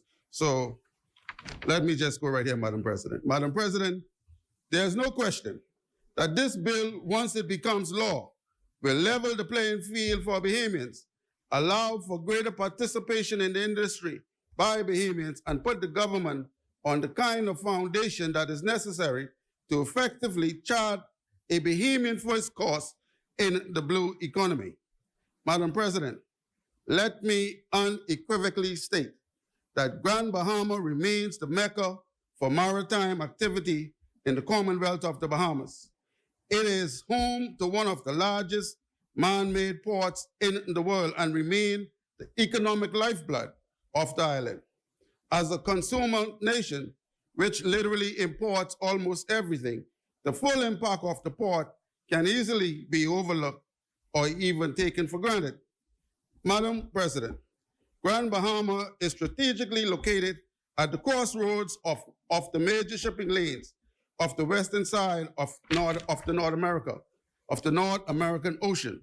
Ships moving north to south of the Americas, and vessels transiting from Europe to the Americas pass just off our shores. And this has given rise to the growth of the shipping industry in Grand Bahama. Currently, we have the Freeport Container Port, which is one of the largest transshipment facilities near or alongside the eastern seaboard of the United States. This means that ship does not have to spend days, or in the case of the west coast of the United States, weeks off a port awaiting a berth in order to load or discharge cargo. This strategic location has also attracted the Grand Bahama Shipyard, which has a global reputation as one of the premier ship repair facilities in the world. Their dry docks can lift some of the largest cruise liners afloat. They are known to providing top quality work in a timely manner and at a competitive price. Grand Bahama is literally right next door to the busiest cruise port in the world, Miami, Florida.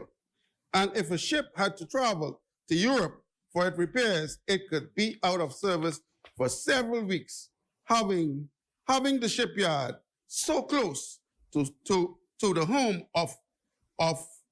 having the shipyard so close to the home port of the cruise liners cut the transit time from days to hours and puts the vessel back in service within the shortest possible time. The reputation of the Grand Bahama Shipyard has won them the trust and confidence of the entire cruise industry and is the ship repair facility of choice for these luxury liners. However, let me say this. Companies like the shipyard must ensure that Bahamian-owned companies in the industry are given fair treatment and opportunities, and employees are given decent work. Madam President, Mr. Obie Ferguson, President of the Commonwealth of the Bahamas Trade Union Congress, while speaking at the launch of the Bahamas Decent Work Country 2021-2026 program, said that decent work is productive work in which rights are protected, which generate an adequate income and adequate social protection. It also means sufficient work in the sense that all should have access and income earning opportunities. He went on to say that it marks to the road to economic and social development, a road in which employment, income, social protection can be achieved without compromising workers' rights and sound standards. Madam President, adjacent to the shipyard is Bradford Marine, which has the dry dock that can accommodate the smaller pleasure crafts and yachts, along with working vessels such as the inter-island mail boats and the largest vessels of the Royal Bahamas Defense Force Fleet. And of course, there's Buckeye Limited, formerly Bahamas Oil Refinery, or BOCO. And although they are currently a transshipment facility for liquid bulk cargo and are no longer refining crude oil, they remain a major player in the maritime industry. Madam President, all of these activities give rise to ancillary companies that Bahamians can own and operate at a very high level, such as shipping agencies, launch service, tugboat operations, and ship chandlers, providing stores, equipment, and supplies for vessels which call at the various ports. Other opportunities include, but not limited to, oil slopping, lightering, bunkering, oil spill removal and recovery, garbage removal, inspectors, and blast water management, among other things. With this level of activities for business opportunities and decent work, it is easy to see why the maritime industry is touted to be the next pillar of the Bahamian economy, with serious emphasis on the island of Grand Bahama. With that, Madam President, I must mention the great achievement of one Mr. Ellie Hepburn, CEO of Elnet Maritime. Mr. Hepburn is a born Grand Bahamian who, at the age of 16, became a part-time stevedore with the former Discovery Cruise Line. And by the age of 28, he had developed and owned a maritime logistic company that was instantly rivaled by many foreign-owned and managed companies. Today, Elnet is operated in many countries around the world and is the lead agent in the country for oil tankers. Mr. Hepburn has indicated that in September 2022, Elnet Maritime will begin a Maritime 101 course that will be free for all interested high school students in Grand Bahama.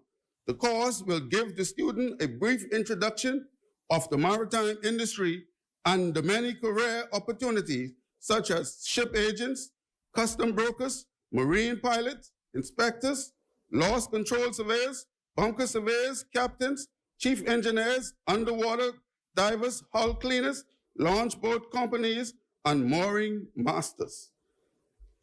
Madam President, this brings me to my final point, training Bahamians to secure careers in the maritime sector. The task of exposing young Bahamians to the shipping industry is the role of the Bahamas Maritime Cadet Corps. This is an afternoon after-school program for students in grade 10 to 12, and it seeks to expose them to several aspects of the shipping industry, primarily from an ocean-going standpoint, with a view to them seeing this as a viable career option once they would have finished high school. It is time for a paradigm shift. As a maritime nation, we need to do more to encourage our young people to take full advantage of the many business opportunities as well as jobs that are available on vessels, particularly those that fly the Bahamian flag. We are still among the global leaders when it comes to ship registration.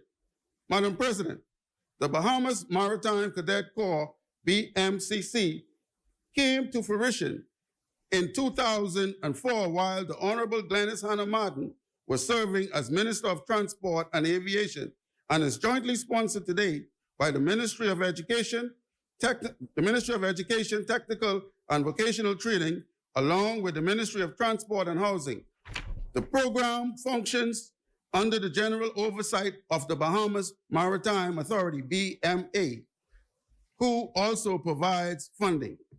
Over the years, more than 3,000 students have graduated from the Marine Corps, and there are cohorts in New Providence, Grand Bahama, Eleuthera, and Inagua, while the group in Albuquerque is seeking to rebound after the devastating effects of Hurricane Dorian. Roughly 20% of those completing the program decide to enter the industry and would then pursue tertiary level studies at either the Lowell J. Mortimer Maritime Academy here in New Providence, the Caribbean Maritime University in Jamaica, or at colleges and universities in the United States and Canada. The national coordinator is Mr. Clayton Curtis, who, along with the late Mr. Larry Francis, were the first Bahamians to receive academic degrees in this discipline, both graduating from the State University of New York, SUNY Maritime College in 1976. Most of the cadets opt for a chance to study overseas and attend Holland College in Prince Edward Island, Canada. And for those who are able to do, they attend the SUNY Maritime College. There was a time, Madam President, when berths were readily available for cadets to obtain the mandatory sea time, which is a prerequisite to obtaining the Officer of the Watch license. But in recent years, that source has dried up. In recent years, there appeared to be a serious disconnect between completing the Maritime Cadet program and actually standing on the deck of a ship or working in the engine room. A lack of funding to support cadets who are seriously interested in the industry is yet another hurdle, and the students face as many of those,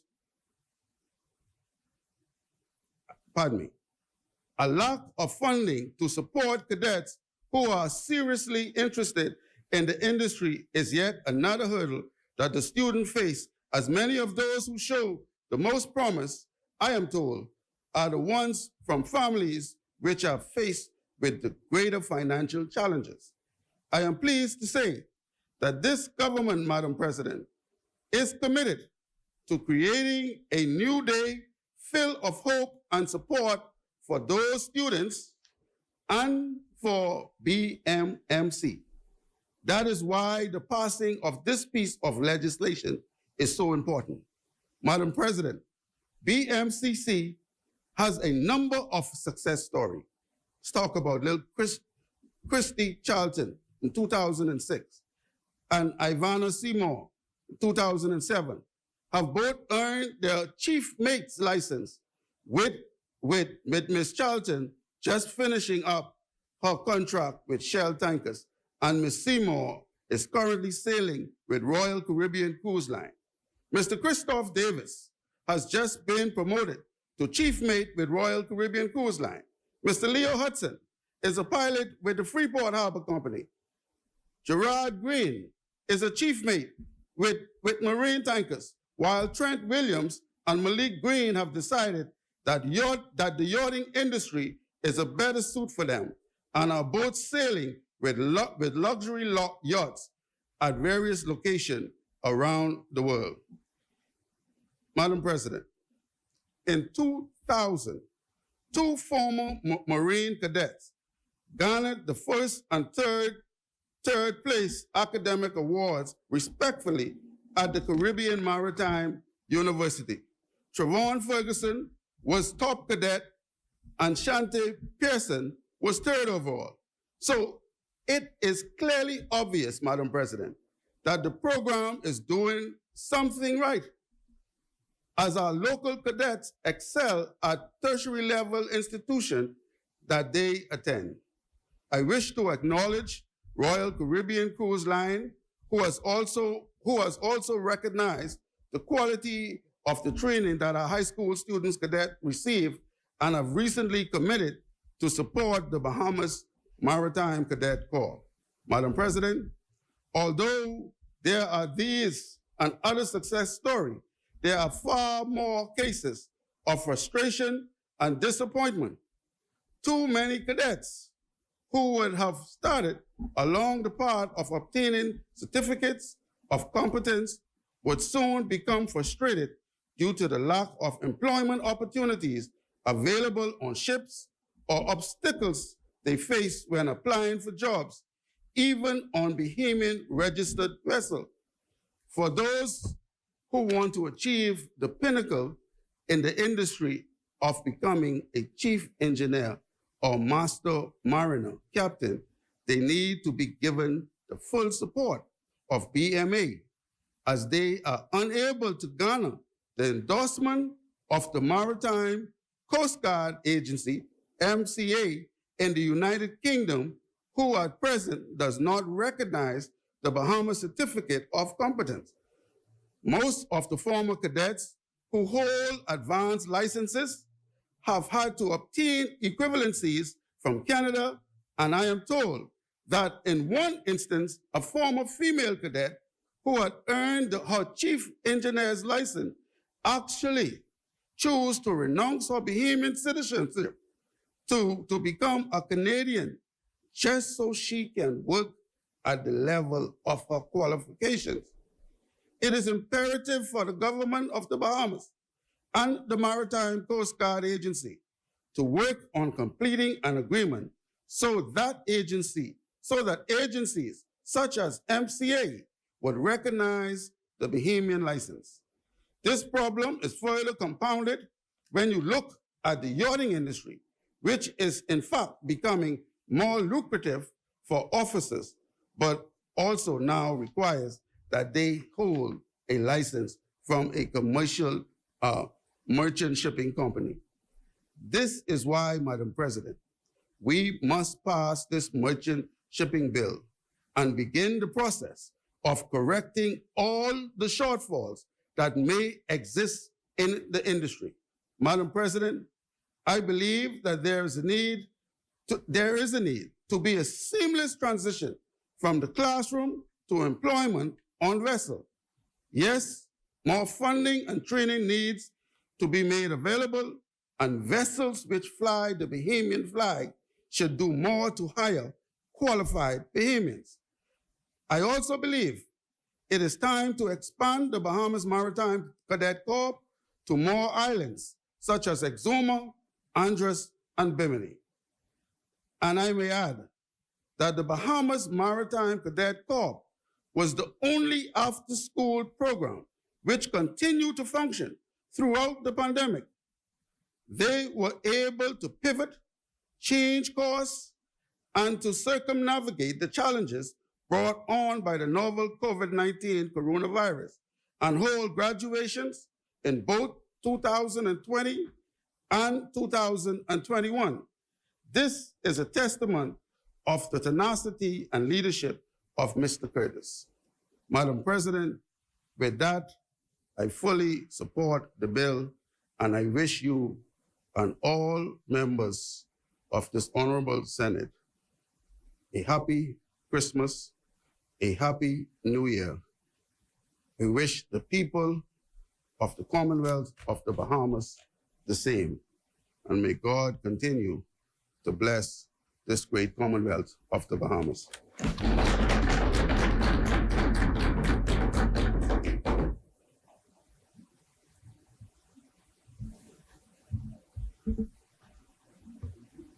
As many, thank you, Senator the Honorable Kirkland Russell, for your contribution. As many. Thank you, Madam President. Just for the wrap up on this debate on the merchant shipping bill, I want to certainly thank all the participants for such a lively debate. Sometimes the opposition, like the former government, may have gone off track. We understand that they have some political points they need to try to make. Madam President, with respect to just some of the issues that were raised through the debate, Senator Henfield raised, and I would expect him, that's fine. I would have expected him to raise this given that he was a military man. But the importance of enforcement of rules and regulations is vital. Vital not only to the integrity of the legislation, but vital to our reputation as a leading jurisdiction in global shipping. And certainly he would have the comfort to know that this government not only will pass rules, but we will enforce rules to ensure the integrity of our shipping industry and our maritime industry. So I want to give him certainly that assurance. I think the senator may have raised some issues about taxation and revenue and looking to seek additional revenue out of the maritime industry and our waters. I would let him know that certainly under current review are the parameters and the taxing measures that apply to yacht charters within the Bahamas. Those are long overdue reviews. I think we would have seen the Deputy Prime Minister and the press foreshadow that we're going to look to see some increase in those rates and those taxing rates. And to your point as well, I think you made the point that you need an ease of collection and enforcement of these things as well. And certainly there's no reason, and we do look to have an online portal available for these charter companies to be able to purposely and reliably upload what the parameters of their charter is so they can be taxed accordingly. We all know that it's really not the boat owner, nor is it the operators who are paying these taxes. It is those who the boats are chartered to. And so we do not think that there would be any measurable upsetting of the marketplace in that regard. And so that is under active review. And I think certainly in the new year, I think you'll see some progression on that. You mentioned also, and I come from a family of fishermen, multi-generational fishermen, and you raised the issues about the safety of our Bahamians on the water. And I think you used the example of two fishermen recently getting the bends, which is a compression sickness, a decompression sickness when you come up too quickly. Certainly we have decompression chambers in the Bahamas to address these matters. And so we do believe that we do have the safety protocols. I think they had an unfortunate situation in that instance, but as a person whose family has been in the fishing industry for many jurisdictions, many generations, we do appreciate the concern that you have to protect your people who are on the waters. I take note of also the contribution by my colleague with respect to advancing Bahamian participation, training, and jobs and development in all areas of the merchant and shipping industry. And I would have spoken in my contribution on the need to expand the curriculum in our maritime academies to address exactly some of the issues that you raised. And we certainly value your input as a leader in the labor movement and as a leader in looking out for Bahamians' equal participation in these industries. And note that we are active in looking to expand the opportunities in multiple areas. You speak primarily, and I mentioned it as well, how we see some Bahamians who are in the merchant industry now moving over from the merchant shipping participation into the private charter boat participation. And it's something I think we need a proper framework, because I think that is, one, it's a domestic industry primarily in that these charter boats traverse the waters of the Bahamas, and it's an opportunity on a rather broad scale that we can incorporate and train and educate and put our Bahamians to work in a lucrative domestic industry so they're not forced. And we know Bahamians like to stay home to pursue in general their economic development. And this is a great opportunity for that. And to your point about giving Bahamians access to the education, I think the point you made was that many times the Bahamians who excel in these courseworks and these cadet programs are those who can least afford to be properly educated or go to the cadet programs And the two individuals that I had mentioned that had been recent graduates that are now on Royal Caribbean were provided scholarships through the cruise line to get the formal education they need and to excel.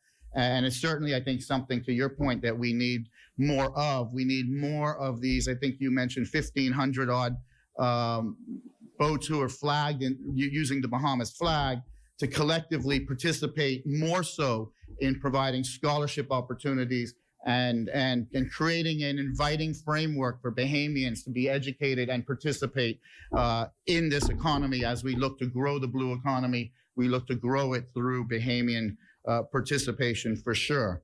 And so, you know, in wrapping up, lastly, I want to thank my colleague, Senator Pickstock, for highlighting that it is the island of Eleuthera that has been the pioneer at times in this merchant shipping industry globally that we are participating and leading in. I think you referenced the Honorable Philip Bethel in his advocacy many administrations ago.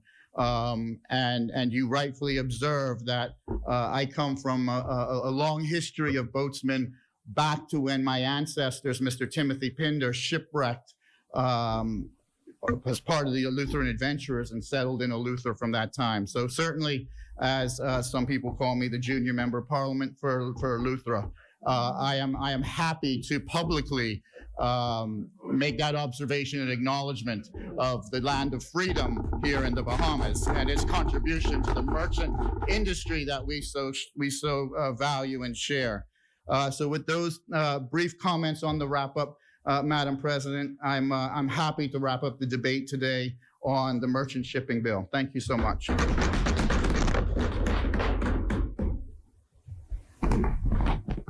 It has been moved and seconded. The chair recognizes Senator the Honorable Darren Pickstock. Madam President, my colleague, Senate colleague, Mrs. Senator Hepburn, on the floor indicated, or she indicated that she would bring to this chamber evidence of the termination of 22,500 civil servants.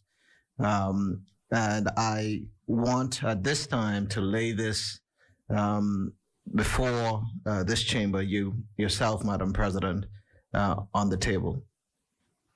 Thank you, Senator the Honorable Darren Pickstock.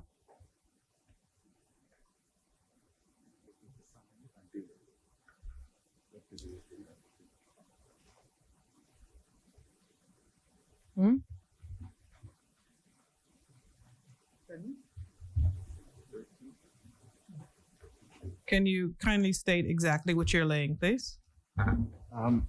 Well, this is an article from the Tribune entitled "Termination of 2,500 Civil Servants in Breach of the Union Agreements."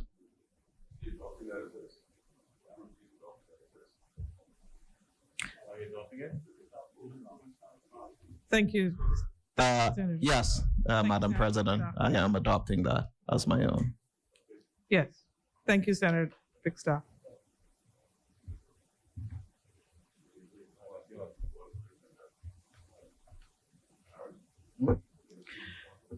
The President will now, I'm sorry. It has been moved and seconded that the following bill be read a second time and committed.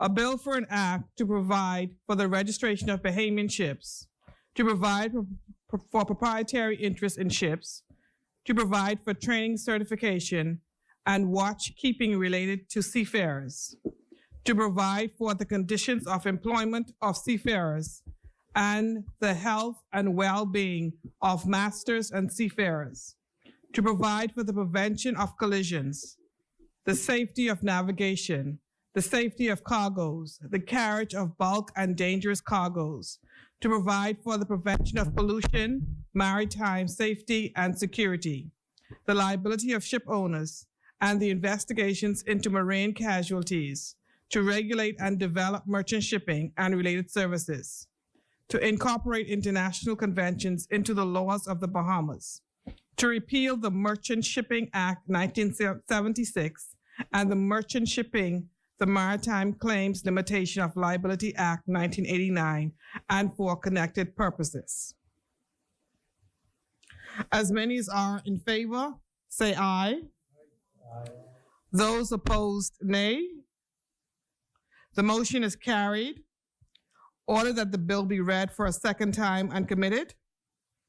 A bill for an act to provide for the registration of Bahamian ships, to provide for the proprietary interest in ships, to provide for training, certification, and watchkeeping relating to seafarers, to provide for the conditions of employment of seafarers and the health and well-being of masters and seafarers, to provide for the prevention of collisions, the safety of navigation, the safety of cargoes, and carriage of bulk and dangerous cargoes, to provide for the prevention of pollution, maritime safety and security, the liability of ship owners, and investigations into marine casualties, to regulate and develop merchant shipping and related services, to incorporate international conventions into the laws of the Bahamas, to repeal the Merchant Shipping Act 1976 and the Merchant Shipping Maritime Claims Limitations of Liability Act 1989 and for connected purposes. Further second reading of bills? Yeah, none, Madam President.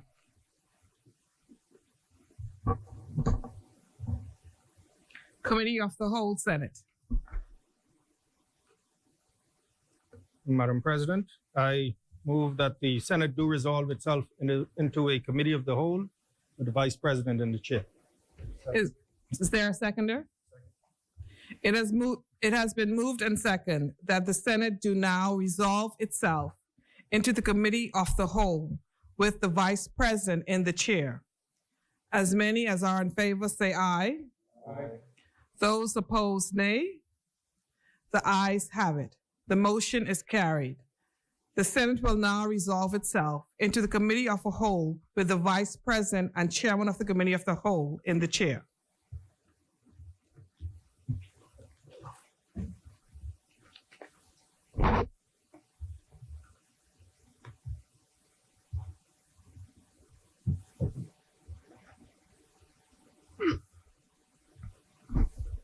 Committee of the Whole.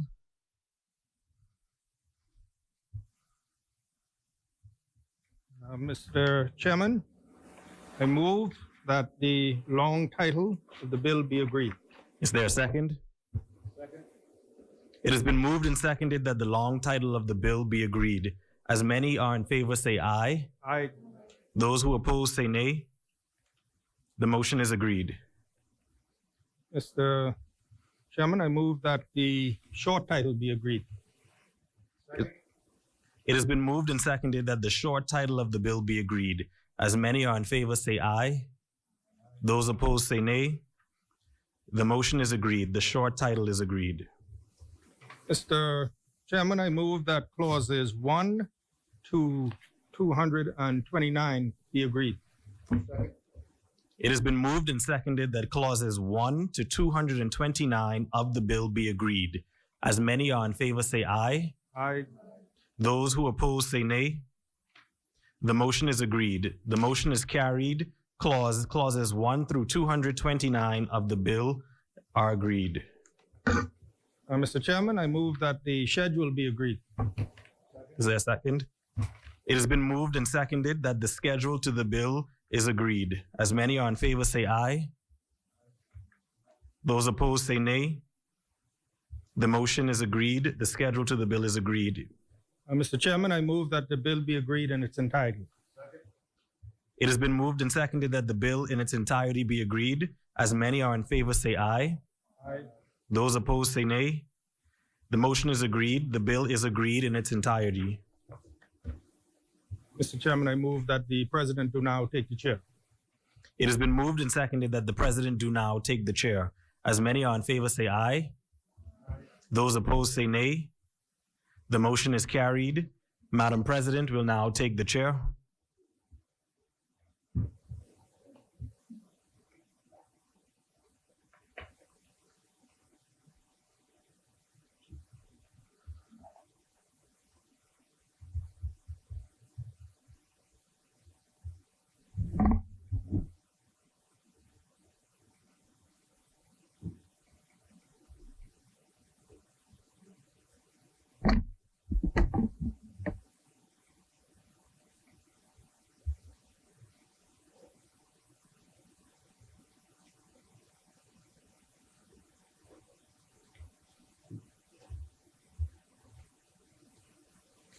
Madam President, I beg leave to report that the Committee of the Whole has examined the bill, having made no amendments thereto.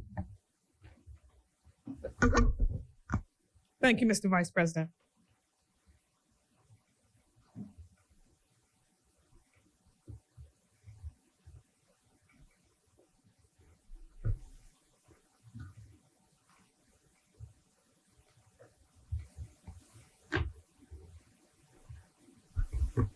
Honorable members, the Vice President and Chairman of the Committee of the Whole has reported that the committee has examined the bill, having made no amendments thereto. Third reading and passing of bills.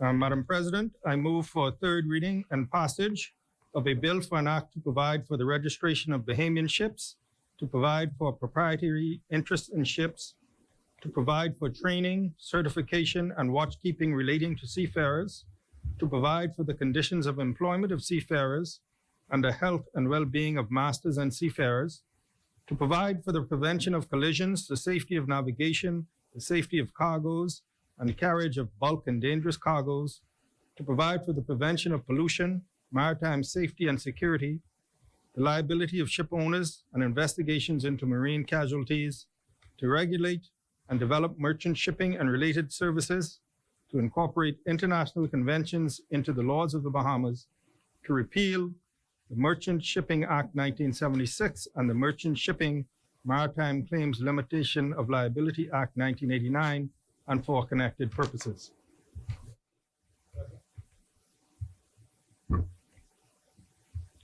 It has been moved and seconded that the following bill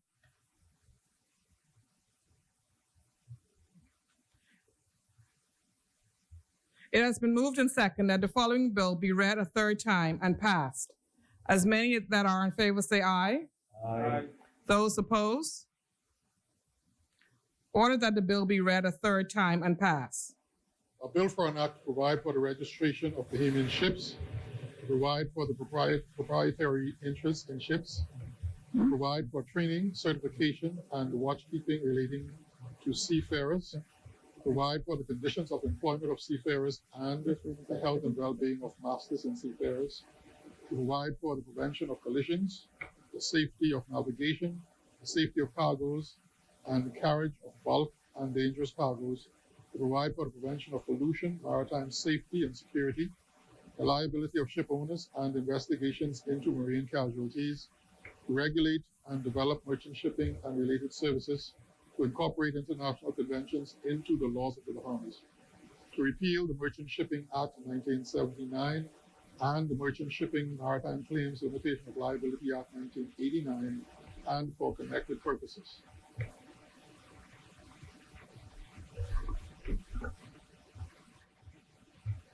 Ordered that the bill do now pass and the title therefore declared to be Merchant Shipping Act 2021. Thank you.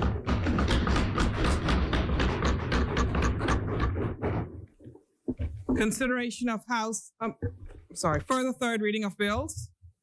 There are none, Madam President. Consideration of House amendments. Resolutions. Discharge of select committees. Notices for future. Discharge of select committees. Notices of future meetings. Sorry about that, Madam President. Madam President, I would like to give notice of the following. And that at the next meeting of the Senate, I will move the following resolution. Resolved that the Senate creates a standing committee called the Management and Budget Committee of the Parliament, chaired by the Speaker, with the remit to assist and support the management of the offices of the Parliament, and to sit jointly with the House Committee with the same remit, with powers to send for persons and papers, with leave to sit from place to place, and with leave to sit during the recess.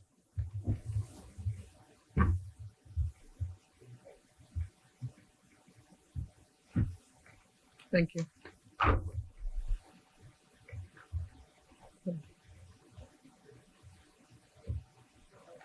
Order the notice be brought up. Order the notice to lie on the table.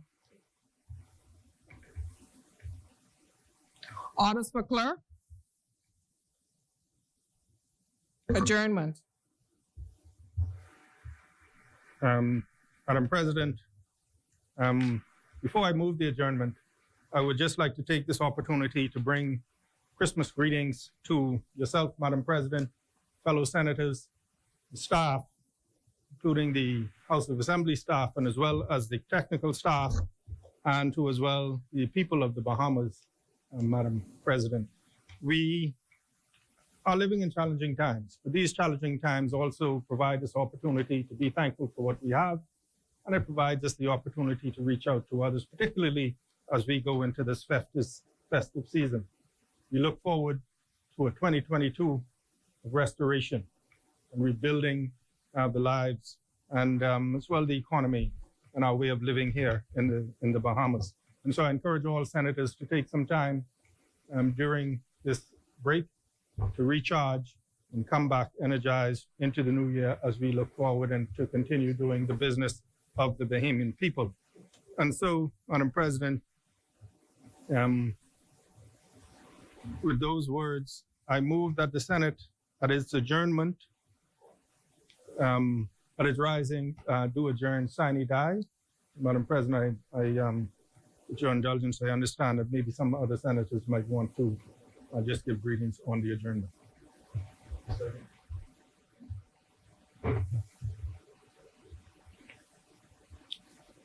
It has been moved and second that the Senate at its rising do adjourn sine die.